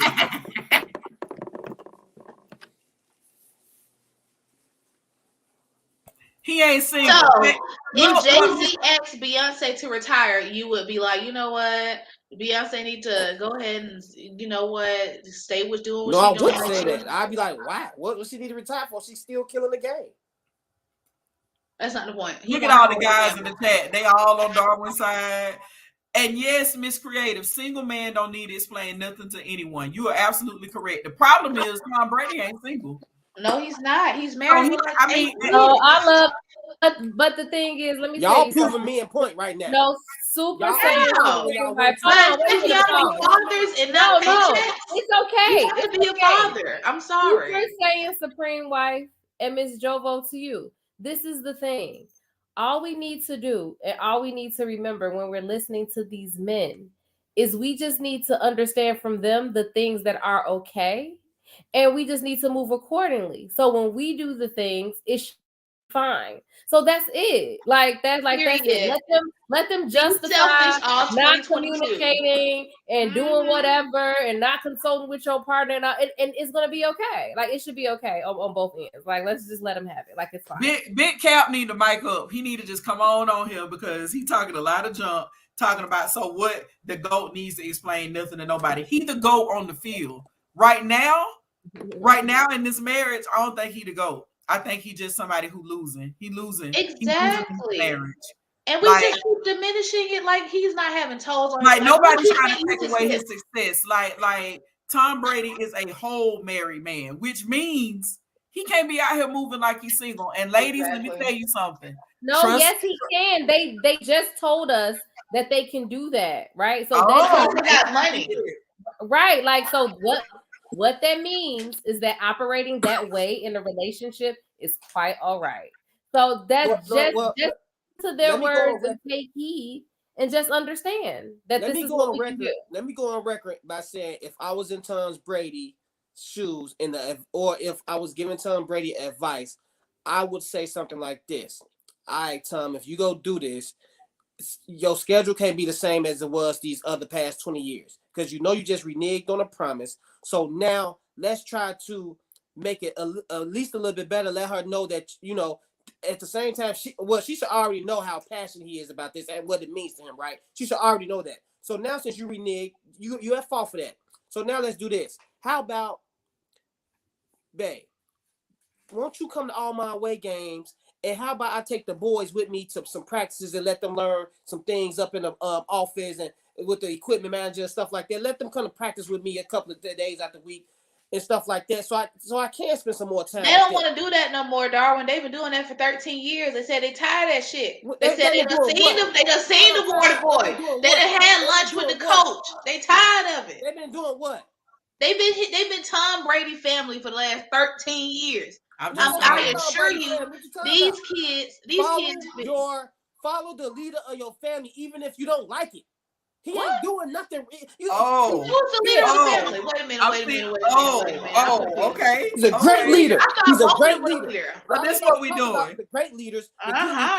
You know, We ain't going Tom Brady's. Why haven't we talked about Giselle, some supermodel history? Let's talk about how much Giselle done She can't did. model forever because once He can't play football Hold forever. on. Actually, if you do a little bit of the research, a lot of his health regimen came from his supermodel wife. Giselle is also known. An idiot. She needs to get his money worth now. Wait. Let me finish. A lot of Tom Brady's, the way that he takes care of his mental, the way he takes care of his body, he has said on more than one occasion that a lot of that credit goes to his wife. This is somebody who has been maintaining a healthy lifestyle for a long time because of the career that she has. Thanks, Giselle. This woman is not asking Tom Brady not to ignore his career. She is not asking him to not be referred to as the greatest of all times or none of that. I want y'all to separate Tom Brady, the quarterback. Yes, you can. Yes, you can. You can separate Tom Brady. That's what they say about R. Kelly. When it's R. Kelly, all of a sudden separate him from the art. Now all of a sudden we can't separate Tom Brady from Big Cal. Do your research. Her modeling career can pay some bills. And it did pay some bills. Well, she actually was making more than him for a minute. So and she was. And that's why I said she not no regular models like these women on Facebook be saying they models and they ain't getting paid. She was a big time, you know what I'm saying? Big Cap, come on and cam up because we need to have this conversation. I can't vouch for that one. She trying to go model, but somebody got to be here watching the children. Like, who gonna be there? Who's gonna be watching the kids? What?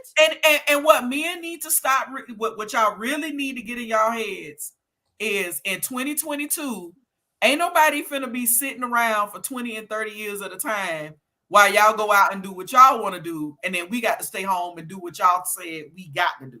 Who making her stay at home and do any of this stuff? What's going on? You just said he was the leader and she needed to follow the leader. Which one is it? Which one is it, Darwin? Stay at home. I know. Time out. I don't know why y'all getting this. And I think Cannon's sitting back taking notes accordingly. Like Giselle helped him. She quiet. Giselle helped him add 10 more years to his football career by helping him with his mental and physical health, and then don't want him to use it. That don't make no sense to me. No, he has used it. See, you missing the point. He been using it the whole time. Giselle Bündchen's net worth is $400 million.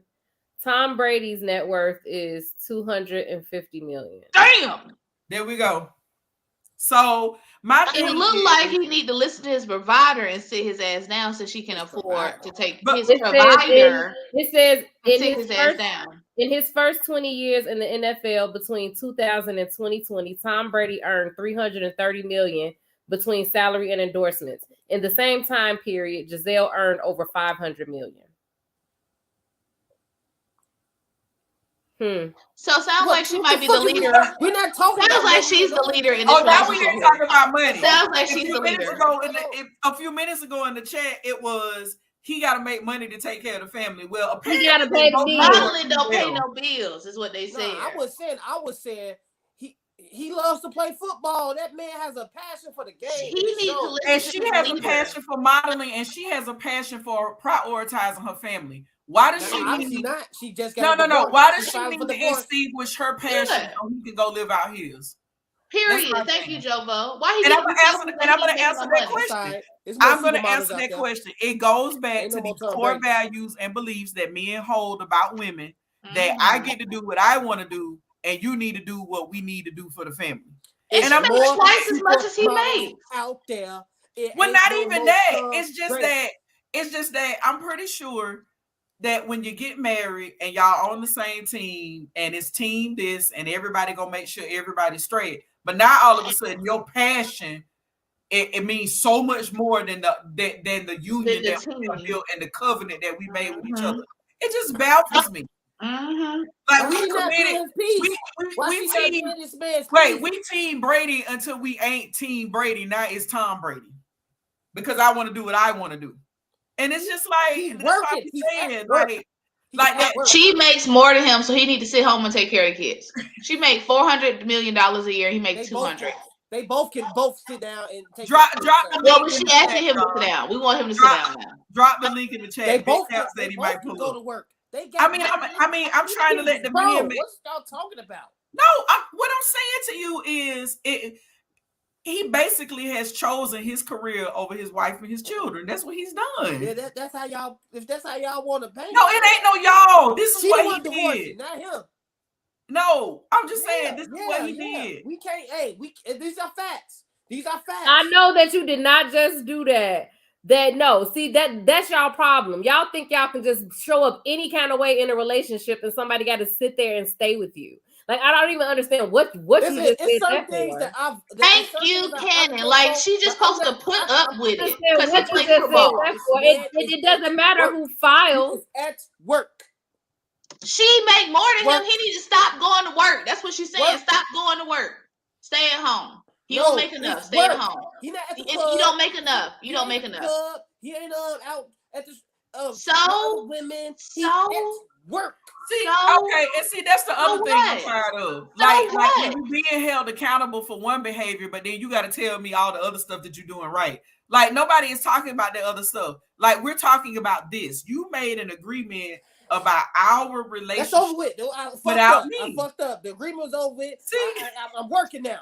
Well, come on now. We got to work through this. Let's go to council. You know what? See, this is the type of shit right here that'd be like, that was in the past, even though it was 30 minutes ago. Girl, like, I'm actively doing what I don't want you to do. Now y'all understand. Now y'all understand. Story of my life. That was 5 seconds ago. We still talking about that? Yes, because it's actually still happening for me. Like, let me tell y'all something. You on the way to the game, but we can't talk about it? Oh my God, I cannot. Coming from somebody, look, let me tell y'all something, because this is grass ain't green on the other side with her goofy ass. That's what's gonna happen. She wanted to go and get her a little it ain't even about that. Exactly. See, that's y'all problem. No, hold on, pause. That's y'all problem. Y'all the ones who think everything else is about trying to find someone else to validate you. Like what are you talking about? Y'all the ones who can't be by yourselves. What's she acting crazy for this? Because she wants to spend time with her family. All right, Big Cat, welcome into the building. Hey, y'all, what's up? Can y'all hear me? Yes, we can hear you just fine. And look, though, I'm solid, though. I'm finna cam up for you. Because y'all done messed up today. I know y'all see that. Oh, Lord, with his Tampa Bay Buccaneers. I know y'all see that. Man, I'm on y'all head today. Guess what? Don't be coming for my homie, bro. Because if he sat back on his ass and let her go back to modeling, everybody will call him everything in the book. So I don't want to hear all that noise about my team. That's man. what You got to stand up for your quarterback sometimes. But we're not talking about your team. We're talking about Tom Brady, the husband. And he reneged on an agreement that he made with his wife that he has a covenant with. I'm not talking about Tom Brady, the quarterback. Girl, Tom Brady, the quarterback. They don't respect being no husband and no. Okay. What you talking about? Never mind all that. Anyway, the crazy part is so many men on the internet talking about how black women don't want to, or women in general don't want to prioritize families and relationships. Here you are, a woman. Hold on. Here you are, a woman who is doing everything in her power and has to prioritize her family and her relationship. And the only thing she asks her husband to do is to do what many men preach about. Quit your job. Like, no, they preach about Miss Jovo. I think you're misunderstanding what they're preaching. They preach about us prioritizing the family, not them prioritizing the family. Come on now, that's what they're preaching about. You prioritize this family. I'm gonna be selfish. You prioritize me, family, and I'm gonna prioritize me. So everybody, if that's the case, the man don't make the money. Okay, cool. I'm gonna stay home. I made my money already. Great. Go model. I don't care. Go. Guess what? It ain't even about who want to do You're gonna get your cheeks clapped at the end of the day, so it don't matter if I go to work or you go to work. I want to be retired and at home. Ladies, I want to know something. Whose name is this legacy is gonna be living off of? Giselle's or Brady? Both of them have a legacy. What are you Why talking she about? make twice as much as he make? What's happening here? Bro, just I said look. legacy. Now it's not about the money. 100 years Come from on, now, man. Let's be honest, bro. Out of 100 all years from now, y'all, what where they have gonna y'all say? The ever Tom seen Brady this lady estate, model the Tom at? Brady legacy. What? Wait. Yes. Out Y'all of are all y'all, where insane. have y'all See, you seen just her? told your age. Y'all Big are Cap, Oh, take insane. medication. Giselle Big Cap, you Bundchen just is told your the age. supermodel. I What is wrong did. with you? Y'all act like Cap, you married a trailer park tramp. What the hell? Y'all are Listen, Y'all, insane. it don't and matter. then nobody Two say things all can be that. Come true. on, Yes, bro. she's a I'm model, just but Tom asking. Brady name. She's a So- supermodel No, that she's earns not twice a as much model. as he She makes. is the model. She is the model. What are you talking about? So you Exactly. trying to tell me, Giselle, the person that nobody even if she walked down the street right now, half the world ain't gonna even know how she looks. They will. They Why are you will. lying, If darling? Why are you Compared lying? to Tom Brady, is you serious? Yes. Yes. Triple OG, I ain't even Compared to gonna lie. I would have American walked straight past football, her, not even yes. paid her no attention. Giselle, I don't know who this she is hold on, is. wait a part. minute. I think this is where their confusion comes in. Men need to broaden their horizons. Right, Like, exactly. Oh my the God. Giselle sun Bundchen don't is rise an and set international. on y'all. She is an international supermodel. She models for high-end fashion across the world. Across the world, her face has been on some of the biggest campaigns across the world. Tom Brady played in this country. She is He probably modeled one of everywhere. the most recognizable supermodels in the Tom world. What are Brady you is That's a talking lie. about? sport in That's one good. country. That's a Yes, lie, it bro. is. Big Cap. See, if you were born a certain generation, of course you're gonna call Cap on that. But if you are of a certain age, you will know this. That when Giselle started out, there were few far in between people that Correct. actually met criteria as supermodel. Exactly. There's a difference between girls that y'all saw in Vibe magazine and Thank you. Giselle. And a She done supermodel. modeled everything. That's even worse. Who else That's won even 7 Super Bowl worse. rings? Bro, come on, man. That's even worse. And then with your boy Tom Brady, he's not even the oldest quarterback in the league. Look that up. He number 4 on the top 10. So It it's don't men matter. older than He's him. the GOAT. On top 10. What you talking about? On what? What I'm saying is that How people old like he is. It don't matter. He's still the GOAT. He's She's not no GOAT, bro. And nobody He got 7 Super Bowl rings. Listen, nobody is taken away from that. But what y'all failing to understand is that I don't care about Tom Brady, the quarterback. I love football and I know his greatness. Peyton Manning, he was also a great quarterback. But you know what I love about the Manning family? They prioritize family to the point where that's why they got so many quarterbacks coming out of their family. No, because they knew when enough was enough. They knew when enough was enough. And I'm pretty sure that man knows when enough is enough. So how y'all just gonna say that? Apparently he don't. Apparently he don't because Wow, bro, you just want that nigga to stay home. That's all. No, it ain't about it. It's not. Okay, let me explain something to y'all. He can still play, he'll still be playing. Why can't we want him to stay home? Why can't we want him to be an active father? That's not about when he retired. He did. It ain't about playing football.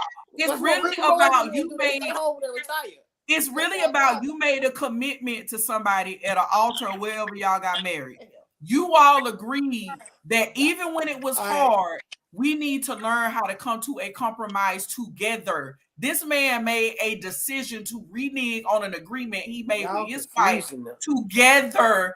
And then now you got other men justifying this decision by basically saying no one gives a flying squat about the vows y'all took because Tom Brady the GOAT in football, then he can do that. She don't care about the vows they took either, so who cares? Bro, you sound like a seasoned stage player. He gonna renege. Why do you say I can't that play you don't space with care him. He about gonna the vows renege. they took? So what? Again, why do y'all think that you are allowed to show up in a relationship any kind of way? Yeah, he just half-assed it. Goddamn. Because he made one bad decision, broke one promise. Now he had half. How do you know that that's one promise that he broke? You don't know that.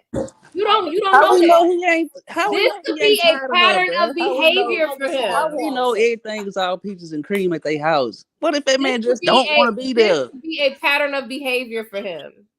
Come on, man. If that man just don't want to be there, then he needed to communicate that when they sat down to make the agreement, Big Cal. Right.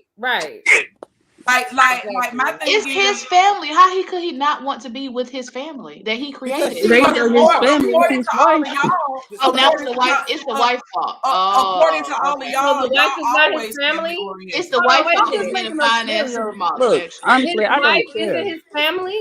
I don't care. I ride for Tampa Bay. I don't care what the hell is going on with Tom Brady. Honestly, I was happy we signed him. I could care less. So Exactly. And either way here it goes, lies the problem. Because either way it everybody goes, want to he's talk still about the Tom GOAT. Brady, the quarterback, because they trying to defer from talking about Tom Brady, his responsibilities as a husband. And I can guarantee you one of the responsibilities is not reneging on an agreement you made with your wife.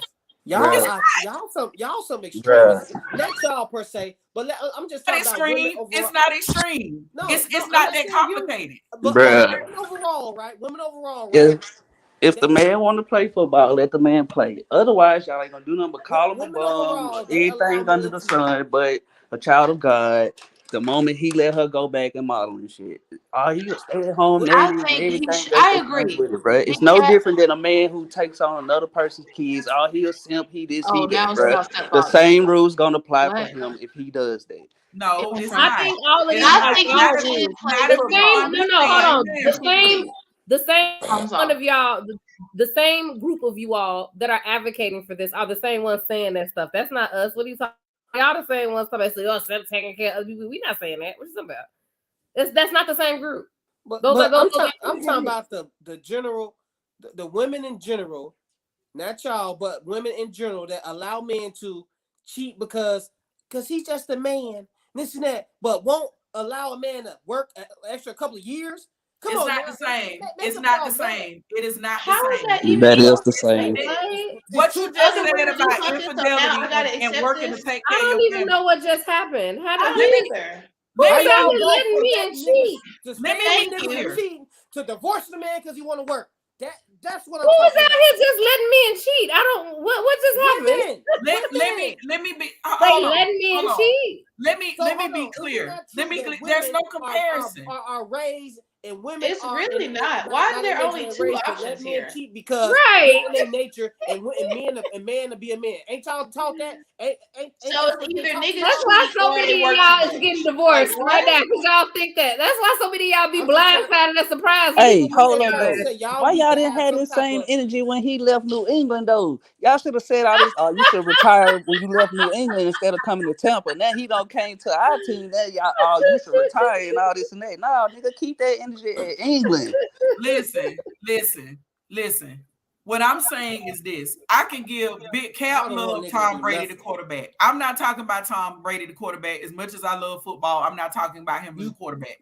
I'm talking about him as a husband. And let me tell you something. The hard part about longevity in marriage is understanding that you ain't gonna wake up and get your way every day, whether you make $1 million or $1. Yeah, she needs to know.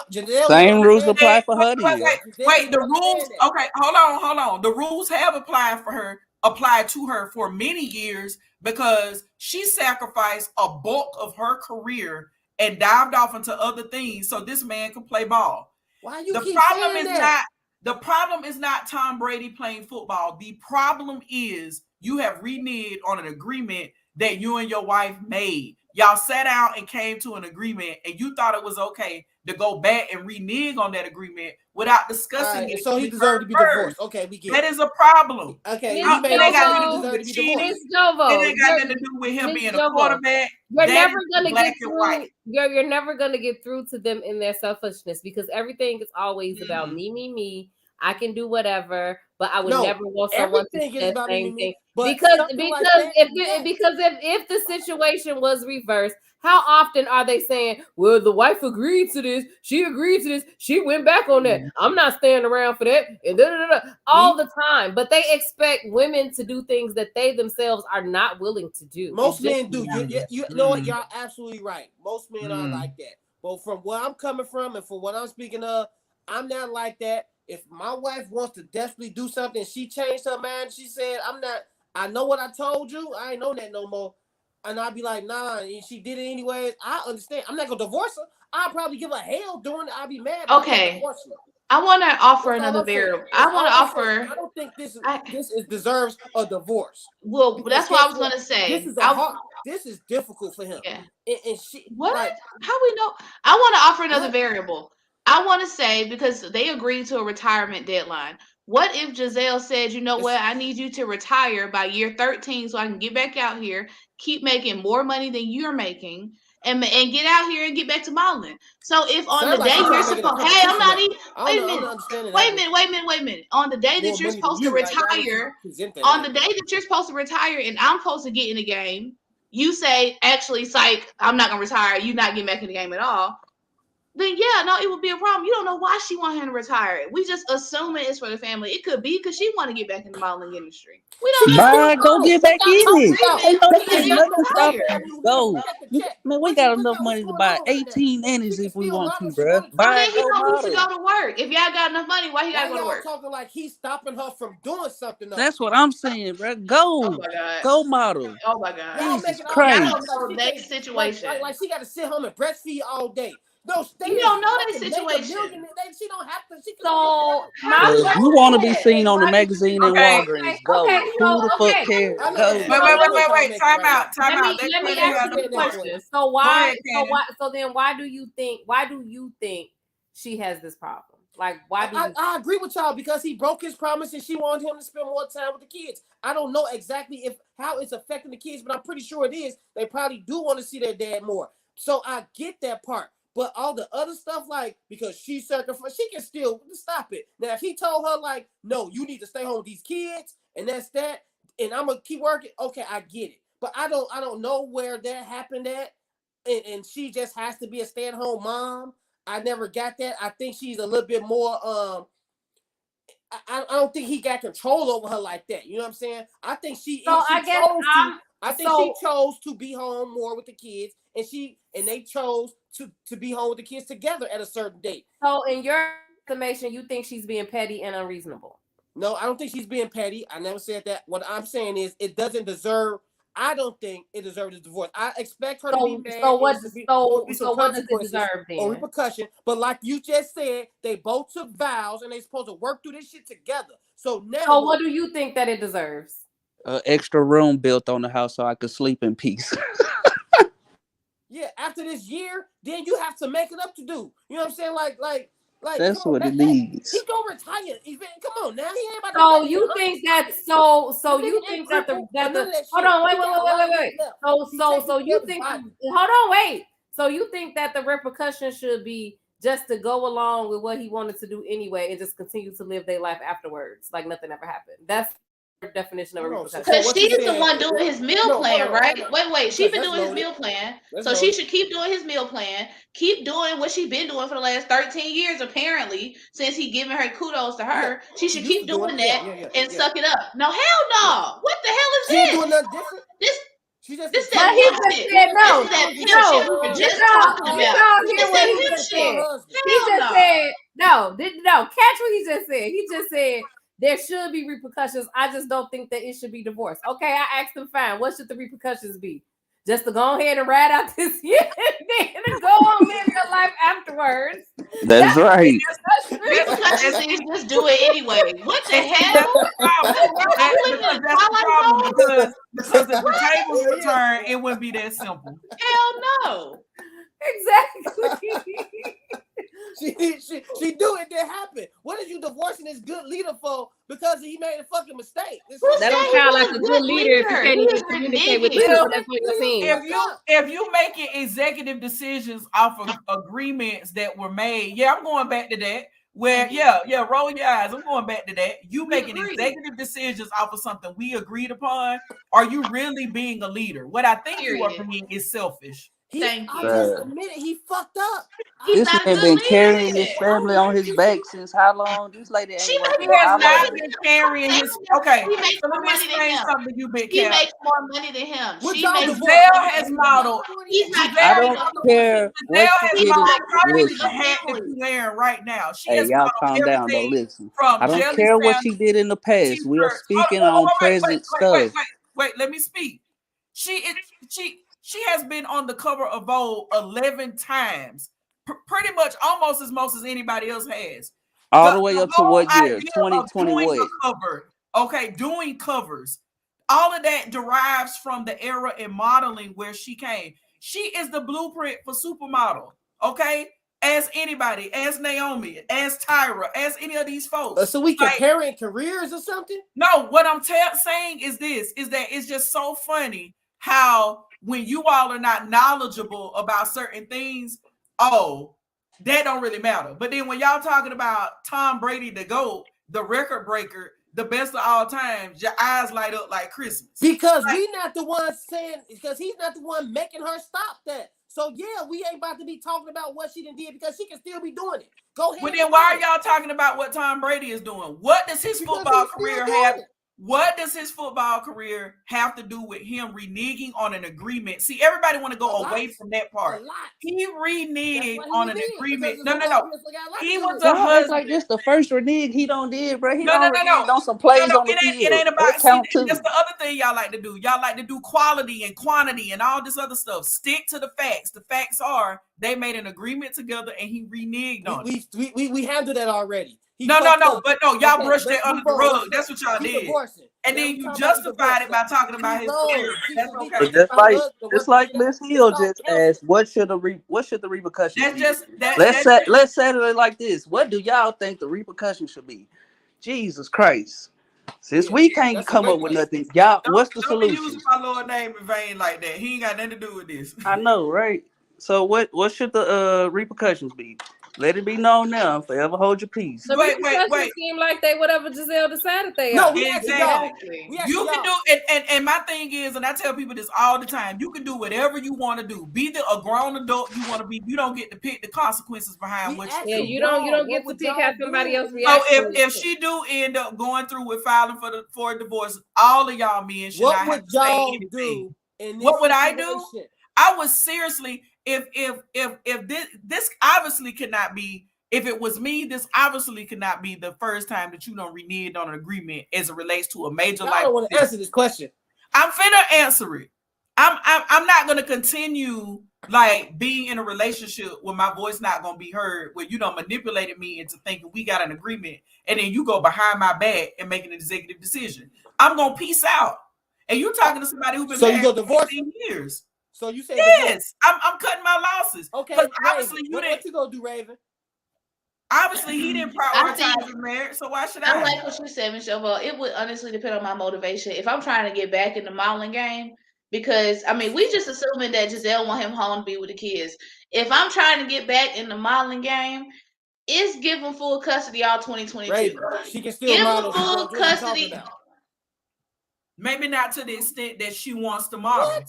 I mean, first because of all, obviously, ask me an answer. Whenever you want to, then I should be able to model whenever I want to. Thank you. Exactly, which is why I said you want my answer. My answer is give them full custody all 2022.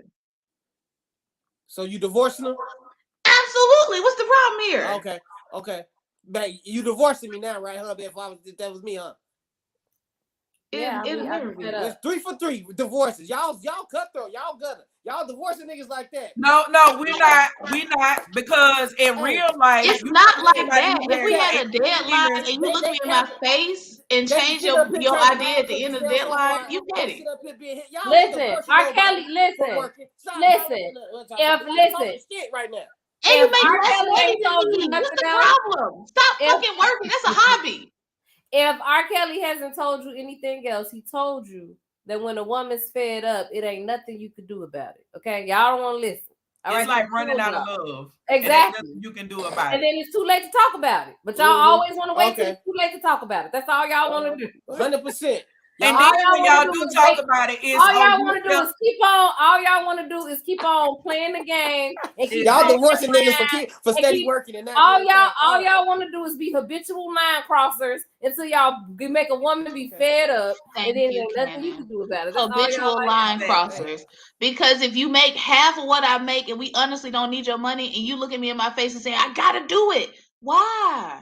Why you gotta do it? Look at this Future and Sierra situation. That fool really actually thought that girl was gonna stay in a relationship with him. And not only did she get out of the relationship, she went in her next relationship, and he bit her because he understands the magnitude of what he did. Listen, don't bring Future up when we talk about Tom Brady to go, okay? I'm just saying. Some of your counterparts worship him like that, like y'all worshiping Tom Brady right now. So I had to bring it up. I mean, y'all brought up stepfathers like 30 seconds ago. Wrong. What? You're wrong. I'm just saying. You're wrong. for this. Y'all, you know Big what? Cap, we appreciate you coming up with us. I think Yes, we Big lost Cap. we appreciate you.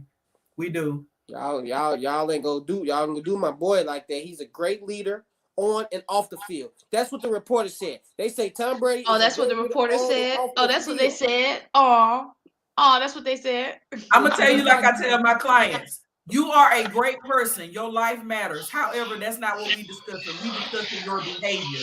And in this moment, you have demonstrated a behavior that we're addressing. We're addressing Hey, the real quick though, man. I don't know what happened to my mic. I heard you mentioning Future and them or whatever. Didn't he just come out and say that she been stepping out on her husband and shit? Come on, man. That was a bad example to use. If that's true.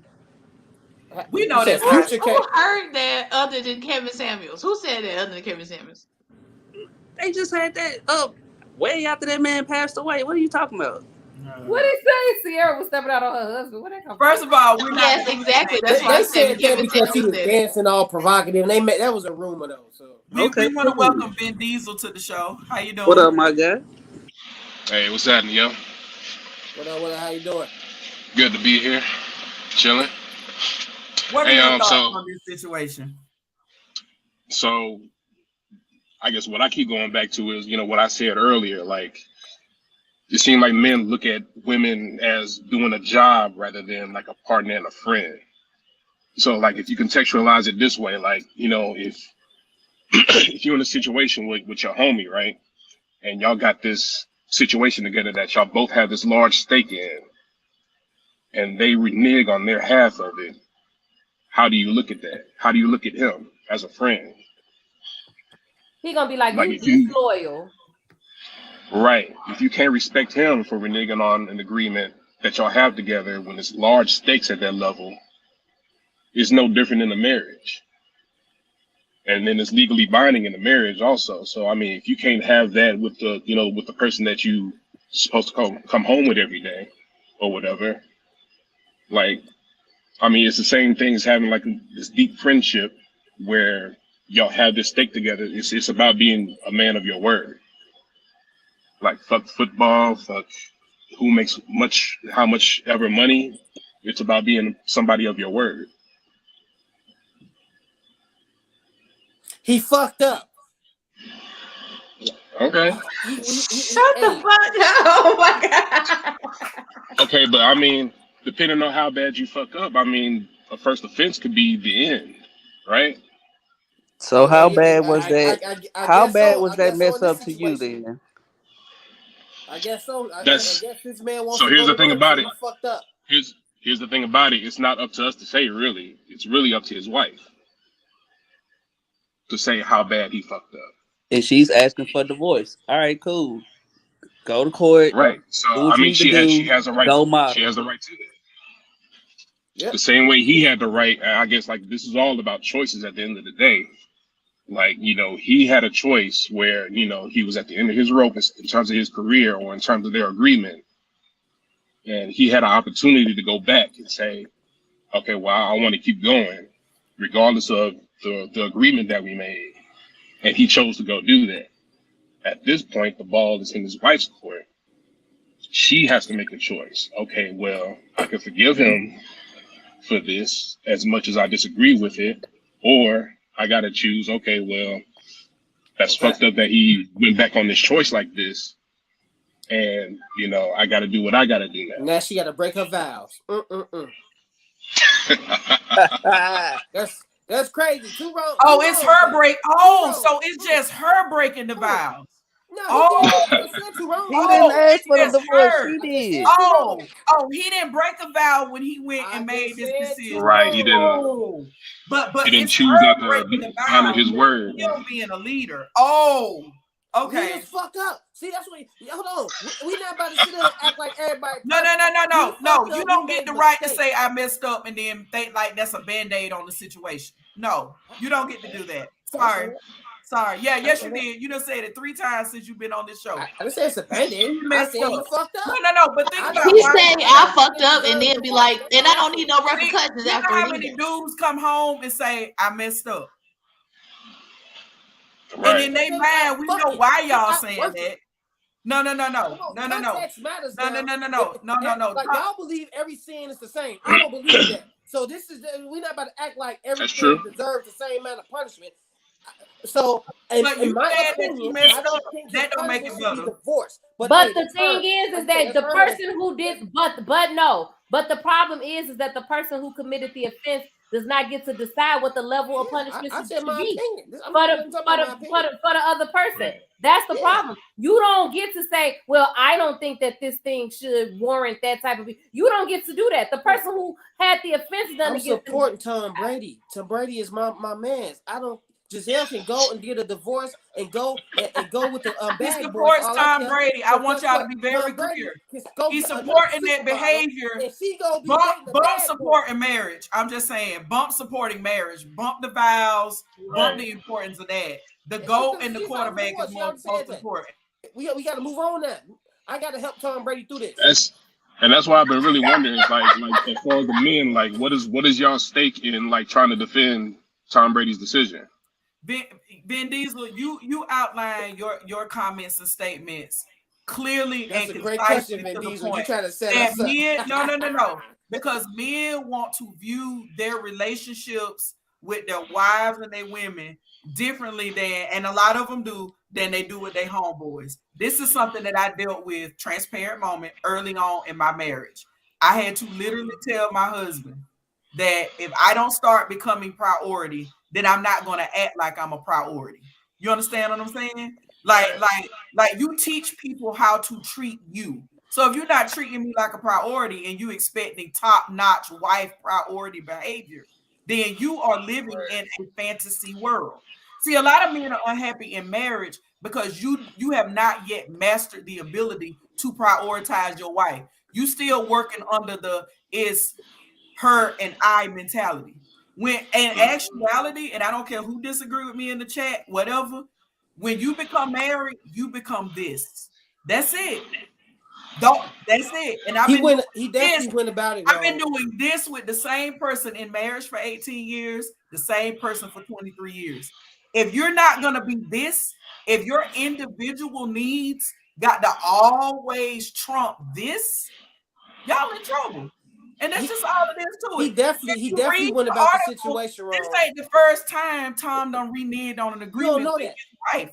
No, read it. They've been having problems with Tom prioritizing their relationship for years. It's because in the article. Not getting with the program. That's what the problem is. No, it's not. Program. It's not. Tom chooses to respond in one way, and then it gets all out of sorts when his wife be treating him like at the quarterback position is an emotional roller coaster. She needs to understand and value. No. You don't. When you do certain stuff, you don't get to tell people how they feel about your behavior. You take the gamble when you do certain things. And he took the gamble, and now he losing. You can do whatever you write want him to off do. like that, Miss Jolo? Yes, because it's behavior. You keep talking about Tom Brady to go. I'm talking about behavior. Conversation again. I'm talking about behavior. Yeah, we did this the last time you was on the show acting the fool, trying to defer from behavior. It is all behavior. And when you choose to do something, you don't get to choose the repercussions of what you've done. So just like y'all saying Giselle need to live with it, what she's basically telling Tom is that we've been going through this for years. I'm tired of it. I'm not living with it anymore. Now she's breaking her vows. Now she's breaking her vows. This man been breaking vows when he been making decisions without his wife. What are we talking about here? I mean, that's the thing about when you make decisions, you got to be ready for whatever comes with the decision. The decision you make. You said what? Somebody snoring. Y'all hear that? I heard that. No, I think that's Vin Diesel's background. Yeah, I don't think anybody's snoring. I think he's just Miss Raven driving was over sleep. Yeah, I got it. No. Now you putting me to sleep with this dry ass Tom Brady argument. You keep trying to tie his past. You keep trying to tie his past into his relationship. What's going on the field has nothing to do with their relationship. If that's a crutch in their relationship, and instead of actually repairing their relationship, he goes back to the fucking game. Of course, I'm leaving you. Because how long we gonna put up with this? And I gotta do your meal plan? Hell no. She ain't gotta do shit. Facts. That's part of her getting a divorce, ain't it? Like she ain't got to do shit except Thank you. what's best Because for if her. she don't do his meal plan, they still gonna be complaining. Oh, Tom Brady ain't throwing passes because she ain't making his meal plan. All I know blah is blah blah. I know how to get what I want out of my wife. Giselle and is frustrated and sick he of his didn't career coming do to it support right. their family. People ain't gonna keep telling people they the number one thing in your life and you treat them like number 8. I'm sorry. And think you're gonna continue to get away with it. You're not gonna do that. Number 12. You're not gonna do that. You're not gonna do that. I'm sorry. You cannot continue to put up that facade. It's not, you cannot continue to do that. I'm riding with Tom Brady. I don't care. We know you are. We know you are. We get it. And a lot of men are going to do that. And we're going to continue to push back because my thing is you can't try to enter a marriage and say you want a wife when you can't deny yourself to the point where you're able to sit down and make a full agreement and still. He don't deserve this. He don't deserve this. He deserved to be able to come home to his family after he retired. That's the problem. He never want to bring his ass home. That's the problem. Somebody he want to come home to his family. The problem is he don't want to bring his ass home. What you doing? Why can't he just stay home? His job demands a lot of hours. He can leave his job. No. Some quarterbacks. No. Don't do that. Some quarterbacks got demands. Tom Brady, anybody who can get away with that call that he got away with when they played the Falcons. Anybody who can command the attention of the entire team. Why you hating? Because the way no. That's beside the point. I'm just saying. Anybody who can command the attention of the entire team better than the coach can, he got choice. Or in my KS boys, he got options. Y'all hurt fans. We can't listen to y'all. He got options. You probably trying to draw up the divorce papers and everything. That's why you. I got it, man. I got it. Whatever. Whatever. All right, guys. We got Rush in the chat. Everybody, welcome Rush. Rush gonna help us bring it home tonight. Oh my God, Rush gonna help us bring it home for the evening. What's going on, Rush? How you want to weigh in on it? Oh, you already know I'm on Brady's side on this one, man. How you gonna throw away a marriage just for one more year playing ball? You know, I think that's absurd. Is that what it is? Just 1 year? Is it just 1 year? Yeah. You playing about ear. We go play this about ear. Yeah, it's just one more year, man. No big deal, man. Just let them ride out for 1 year. I mean, come on. You know, it's crazy to me that somebody would throw away a marriage for a 1 year of just working some more. You know. What about the kids? They got kids together. Right. You know. They accumulated a lot of wealth together. They have a home together, and you're willing to throw that away. He's making his choices and his decisions. Why is it that only one person has to be concerned about those things? He need help. Listen, that divorce. I get it. I get it. You know, you're married. You know, your wife wants you to stay at home because you know she wants you to be around more. But you know, like, hey, you know, this is something that's really important to him, and she should have some type of understanding to allow him that's more to play one more year, man. You know, this is something that has. So here's the thing about it. Like, I mean, I guess how do we know how that conversation went? Yeah. Because I mean, like, to speak to your point, I mean, that's on a level that's legitimate. Like, he just wants 1 more year. But depending on how that conversation actually went, determines how the results come out. Like some people are really invested in. Here's the thing. If Tom Brady was working at Walmart, he probably wouldn't even be in the situation with Shorty. You know what I mean? So, you know, she should have some type of understanding like, hey, if you're going to deal with somebody that has this type of notoriety and fame, you should have some type of understanding to let him do his thing. No, that's not. More famous and make more money than Walmart. What's happening here? Right, you're acting like I'm not sure how that even. And she is more. I'm aware of her wealth. You know, she is a supermodel. So what is happening here? Look at me. Look at I'm not sure how. That has to be introduced, not the other way around. Do this to me. What the heck are you over there? Hold on, wait a minute. Hold on. What are you over there doing in the corner? Wait a What minute. are you guys doing? Tom Brady's wife is not as famous as Tom Brady. Yeah, I mean, guaranteed. For him. Cut that out. Cut that out. Cut that out. Listen. If I were to, let's get out Twilight Zone. Hold on. Let me just say this, guys. Come on. Come on. Let me just say this, guys. Come on. So we can't talk together. Hold on a second. Okay. Y'all, I'm gonna need some of y'all black men to really explain y'all horizons outside of sports and things like that, because I don't understand how you don't think that Gisele Bündchen is as famous, if not more famous, than Tom Brady. I don't know how you don't know that. She don't show up on King magazine. And I'm going to explain to you why. That's a good reason. If I were to walk up to my cousin's grandmother, right, which she's not from the States. If I were to ask her, hey, do you know who Tom Brady is? She's going to say, yeah. But if I were to mention his wife, she's not going to know who she is. She is not as famous as Tom Brady. He coming to the league. What, 03, 04? Brady? Yeah. Honestly, I think he's been playing for about 2 decades now, man. Let's see. Yeah, This is so like 3. That'll he played like 2 decades. Like 22 years. Okay. Guess when Giselle started modeling and getting notoriety? Nothing to do with being famous. No. Since y'all bringing it up. Listen. I don't even know. I don't even know her name. I just now heard her name. Can you answer the question, please? Right. How long you been? Do you know her name? That's the point. Okay. Giselle How long you been discovered modeling? at age 14 in 1994.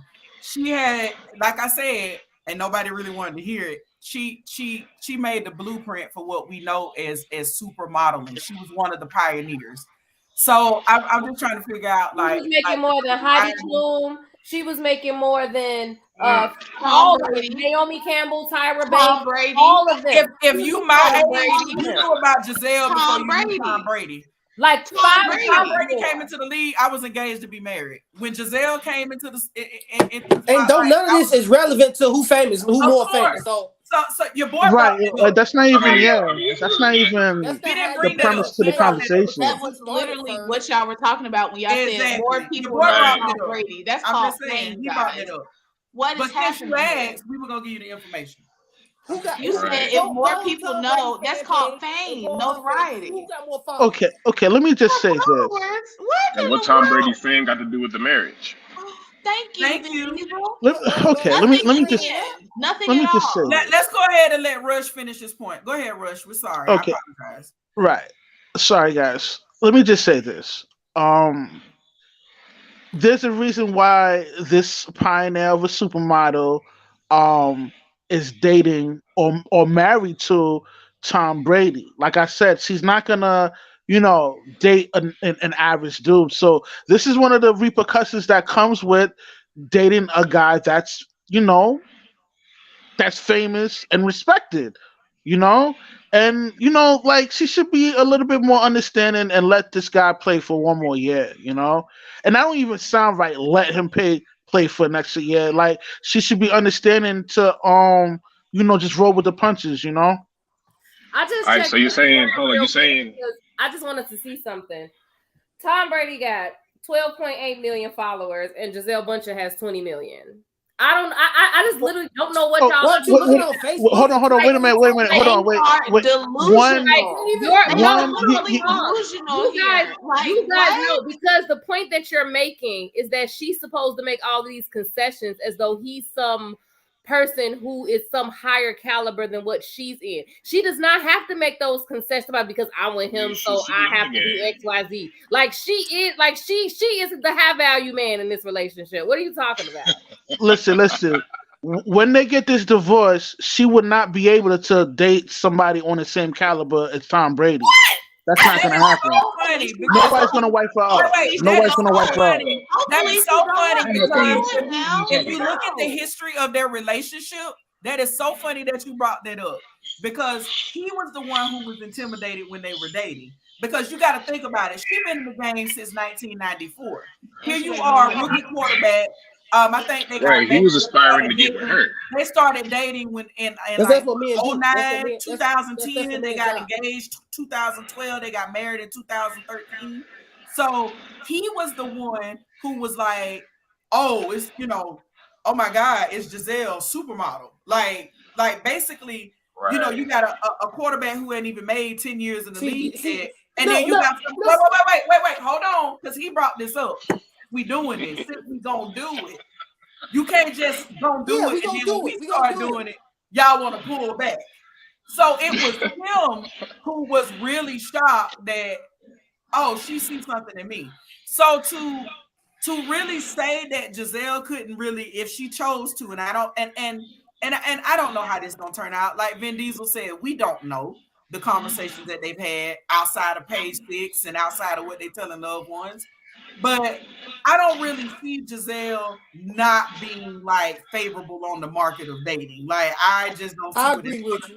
When this girl has literally been dating longer than he has. We're not gonna act like because Giselle was already a this supermodel, and at the end of at the peak of her career, when Tom Brady was at the beginning of his career, of course he's going to say, oh my God, it's Giselle, because he ain't the Tom Brady of today. So the GOAT Tom Brady will be in awe of Giselle. He's going to get another supermodel. So stop acting like young Tom Brady when he didn't have these Super Bowls. I can't help it. Right, so that being the case, Tom Brady's in the perfect position to go get him another supermodel, right? Yeah, and that's probably why he chose football. All right, so let her go. Like, we ain't got nothing else to talk about. I just said I'm about to help Tom Brady through this. I mean, obviously, when they get this divorce,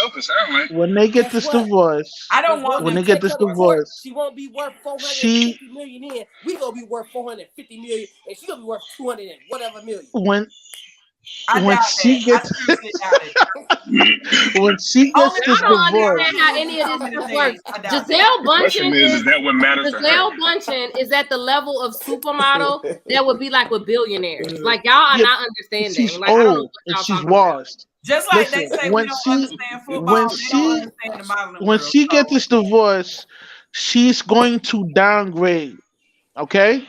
She's not going to be able to bag another Tom Brady because every other Tom Brady, she's gonna bag a billionaire at this time, a billionaire, oil baron. What are you talking about? Like, what are you talking about? You think you got a shot or something? Listen. When this happens, when they get this divorce, Tom Brady's gonna get himself another dime, and she ain't gonna have no choice but to downgrade because every other Tom Brady. No, see, the thing is, what's so crazy? Y'all be so delusional. Like, she's washed to wear. What are y'all looking at? What are y'all talking about? Washed to wear. I be needing to understand what y'all just up these 1983 pictures of her. This is not a 1983 picture. This is a 2022 picture. I specifically looked up 2022. Care about these unnatural ass pictures. She don't look like that shit in fucking real life. With all this filter and and makeup. She was talking about all of the that's all filter and makeup. She don't look like that in real life. Pause, time out. Why do y'all think that this woman is the highest paid supermodel in the world? Because she don't look like this for real? What are you talking about? They could Photoshop anybody. What are you talking about? Like this is y'all so quick to be like, oh, she's old and she's a hag and her look and this and that. She's washed. She look alright for her age, but ain't no new Tom Brady that's on the come up gonna wife her up. She got baggage. First of all, so you saying you got a shot there, right? First of all, another come up Tom Brady is not even in her zone. You see what I'm saying? Like just like Cannon said, like you have to understand how long this girl has literally been modeling for you to. Right, Tom aspired to get with her. That's just me. She old. That's it. That's because he was young. Special. She old. I don't expect y'all to get it because first of all, y'all didn't even know some of the stuff that we talked about with Giselle until we brought it up. Correct. So I don't y'all didn't know some of the stuff we talked about with Tom Brady until we brought it up. No, don't do that. Don't do that. See, you want to talk about Tom Brady, the football player. I want to talk about Tom Brady, the husband, and it just baffles me. It baffles me how men know so much about football, especially married men. They know so much about football, so much about fantasy league, so much about all these different things. But when it comes to marriage, it's baby more patient with me. Baby, I messed up. Baby. And it's like, let me tell y'all something. It's just like I said on the show before. I had to learn how to be somebody's wife. I don't understand how some of these men sit on their butts talking about they want this type of wife and that type of wife, but don't no man want to go out and learn how to be a husband. They want to add woman and skirt to this perfect life. And I'm telling you, to all those who desire marriage. Now, if you don't desire marriage, I ain't talking to you. But if you desire marriage, learn how to be somebody's wife and learn how to be somebody's husband. Don't be sitting up here thinking. First of all, automatically happy. Tripping anyway. If she we're not tripping. I'm just telling you what I know. These are big facts. More money than him. He ain't been working that damn since he was 11, so she actually needs to catch the fuck up. No, she does not, Darwin. What you just said does not make any sense. You're doing that Russian pimp talk again. This woman is worth more than her husband every day. Yo, hey, OG got a point, man. OG got a point. 11. Her net worth better be more. 11. Stop it. Y'all tripping. You don't understand modeling. Get 40 years of professional models can start out at an early age. Professional model, you cannot compare professional modeling to a sports career. You cannot do that. Miss Jobo, they just mad because they tried to. First of all, they didn't really at the beginning and the onset of this conversation. They were trying to dismiss and diminish who she was as just this model or whatever. They didn't know about her net worth. They didn't understand anything. I'm not talking about you in particular. I know she made more. Yeah, I'm not talking about you. I'm talking about Rush, and I'm talking about Big Cap especially tried to come. Oh, she's just a model. Because she married this man of value, so she should have not knowing. Listen. I'm aware of her net worth. I'm aware what she accomplished. And don't leave out the contribution career. I'm just saying it doesn't matter because she's not as famous as Tom Brady. Nobody's talking about Giselle. I just now learned what her name was. They talking about Giselle outside of the small world. Y'all exactly. Right. I just went to social media just to give y'all an example of their difference in social media. Tom Brady helped her out with that. She has double the social media followers that he has, but you think that no one knows her. Well, okay. When it comes to listen. When it comes to women in social media, yes, women are dominant. They dominate. But you're talking about fame, though. I need hold on. Sports Center. That's what I need y'all to watch. And them other three when we're talking about social media, yes, a female is going to have more advantage on social media than a male. Yeah, I agree with you on that. But as far as like mass media, like the CNNs and the shit that we actually I say, y'all are watching sports. So he's famous in sports, duh. But y'all watching sports. But we talking about internationally. What TV show is she on ever? Right now, TV show. Listen, okay, guys. I guarantee if you walk up to no, wait, Darwin, just relax. I fear that this is going into a circular rhetoric. We've heard the same excuses. Oh, nobody knows her if you walk up to somebody and ask. Oh, it doesn't matter if she has so many followers. Oh, it doesn't matter if she makes more money. Oh, it doesn't matter. It doesn't matter. What we will do, guys, is go ahead and get close to wrapping it up because it's getting late. So we're going to go ahead and start doing our final thoughts. Think long and hard because somebody's going first. And it looks like it's going to be Jobo. No, I'm just kidding. I'm just joking. You don't have to go first. If you I can. I absolutely can because I wanted to make a point. Okay, go ahead, Jobo. You can get a whole 60 seconds since they've been turning up. First off, shout out to Rush and Vin Diesel for gracing us with their appearance. That's Darwin. No, sorry, wrong person. Oh, okay. Shout out to Vin Diesel and Rush for making their appearance. Always happy to have healthy debate and conversation with me on the ladies' room. Like I said before, and I'm gonna make this really quick, and I say this all the time to people: rules of people who desire marriage. Number one, If you are a selfish person, meaning this is a behavior that you are not planning on countering anytime soon, you have no business being anybody's wife or husband. Period, point blank. That is not up for negotiation. No, it is not your spouse's responsibility to make you not be a selfish person. When you choose not to be selfish, then you probably gonna be better prepared for marriage. Okay, you're talking to somebody who's been married to the same person and dealing with the same person for over 20 years. Please understand this.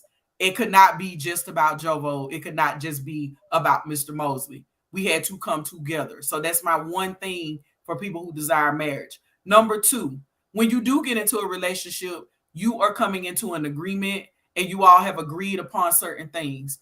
Do yourself a favor and the person that you are with and honor your commitments. It is a sign of integrity. It is a sign that you are prioritizing that relationship. Okay. That is all I have to say. Okay. Just wanted to tell everybody that, because a lot of people keep talking about money and status and all this stuff. You signed up to make a vow to someone.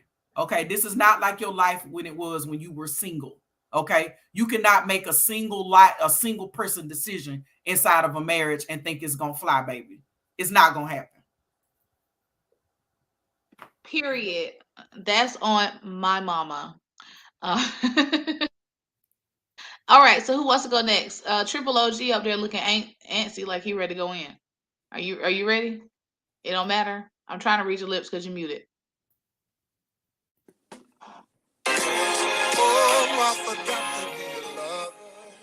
So, y'all know I gotta always bless y'all with something. In her purse, put that woman first. Yeah. So I agree. I ultimately I agree with you, ladies. You know, he need to prioritize his family and everything, and you know, and men, period, family first. You know, and that's all I really got to say. But at the same time, you know, women, man, cut the good brothers some slack. Cut the brothers that's working hard, taking care of the family some slack. Yeah, he told a little lie. He changed his mind. He going through some confusion about his passion and his family and stuff like that. I get it. He messed up. He went about it wrong. But don't let y'all regular women out here that got a good man that's at least doing that. Don't think y'all, you know, on Giselle level and can afford to go and just let a nigga go that's doing all of that. You know what I'm saying? She got options. You know what I'm saying? She got some power. She got some control in the situation here. But to all y'all regular women, hey, if you got a man that's working hard and you know, and he providing for you, and he's a good leader, and you know, he got a lot going on for himself, you know, one mistake should not be you should not hold one mistake against him and let that define the person that he is, you know. And like I said, I don't know what all Tom Brady got going on inside them doors and stuff like that. And then he could be motherfucking abusive as hell. I don't know. But just from what I know and from what I hear, he's a good dude, other than the fact that he puts his career before his wife. And all I'm saying is, come on, y'all, you gotta meet some of these guys halfway. You know what I'm saying? Just be cautious about who y'all letting go. That's all I got to say. TB12. Holla. You have to let me go after that. You have to let me go after that, Raven. Please bless us, Cannon, because I'm scared. All I have to say is y'all dudes are gonna good dude yourselves to death. Okay, that's all I like. This good dude thing is gonna be the death of y'all. But I never hear guys out here talking about, oh, your woman, she just made one little mistake. Oh, she just made some bad choices. Stick with her because she's a good woman. Like, oh my God, just bear with her. It doesn't matter that she makes you feel unimportant. It doesn't matter that she makes you feel like you don't respect her. None of that. Like, because she's a good woman. Look at all the things that she's doing. They never say that. So again, you guys are definitely going to good dude yourselves to death. And this, if nobody takes anything else from me, remember, you don't get to decide whether or not you're a good person. That is for other people to decide. Good night.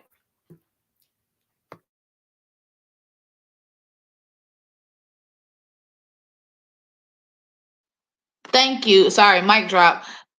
Triple OG, fix your face, man, or cut the bite. No, she just said other people get to decide if I'm I get to decide if I'm a good person. I don't know what's going on right now. That's the same thing. Hey, it's your final thoughts. That's my final thought. It's the same thing Hitler said. I am a good person. No matter what people say about me, I'm a good person. All right, Vin Diesel, it's your turn.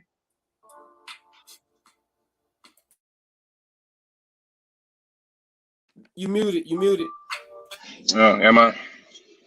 Yeah, I was saying Ms. Jovo keep stealing my talking points. I guess the main thing we can take away from that situation is that we don't know, what the conversations were, what their interactions are like, but we do know people made choices. And when you make certain choices, like, you got to be prepared for what comes behind them. So, Tom Brady made his choice, and for all we know, like, he didn't want to go home. Maybe, the relationship was strained with Giselle or whatever, but he made his choice, and then in turn, she's made her choice. And you just got to be ready for what comes behind the things you choose to do.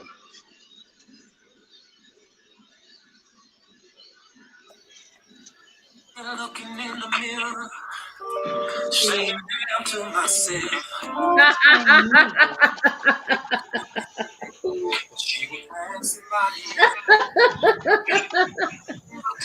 y'all a mess. A hot mess. Who's next? Rush? Oh my God. Yes, it's Rush. Yeah, okay. I'll give you guys my final thoughts. Like, hey, man, for all you people out there that's married and, your husband's very important, he got to do some things. Just be understanding, let him do his thing. Don't destroy a whole marriage over 1 year, That's ridiculous. And it makes no sense, Just be understanding with your husband and work things out. Don't be so quick to divorce, man, Hash it out and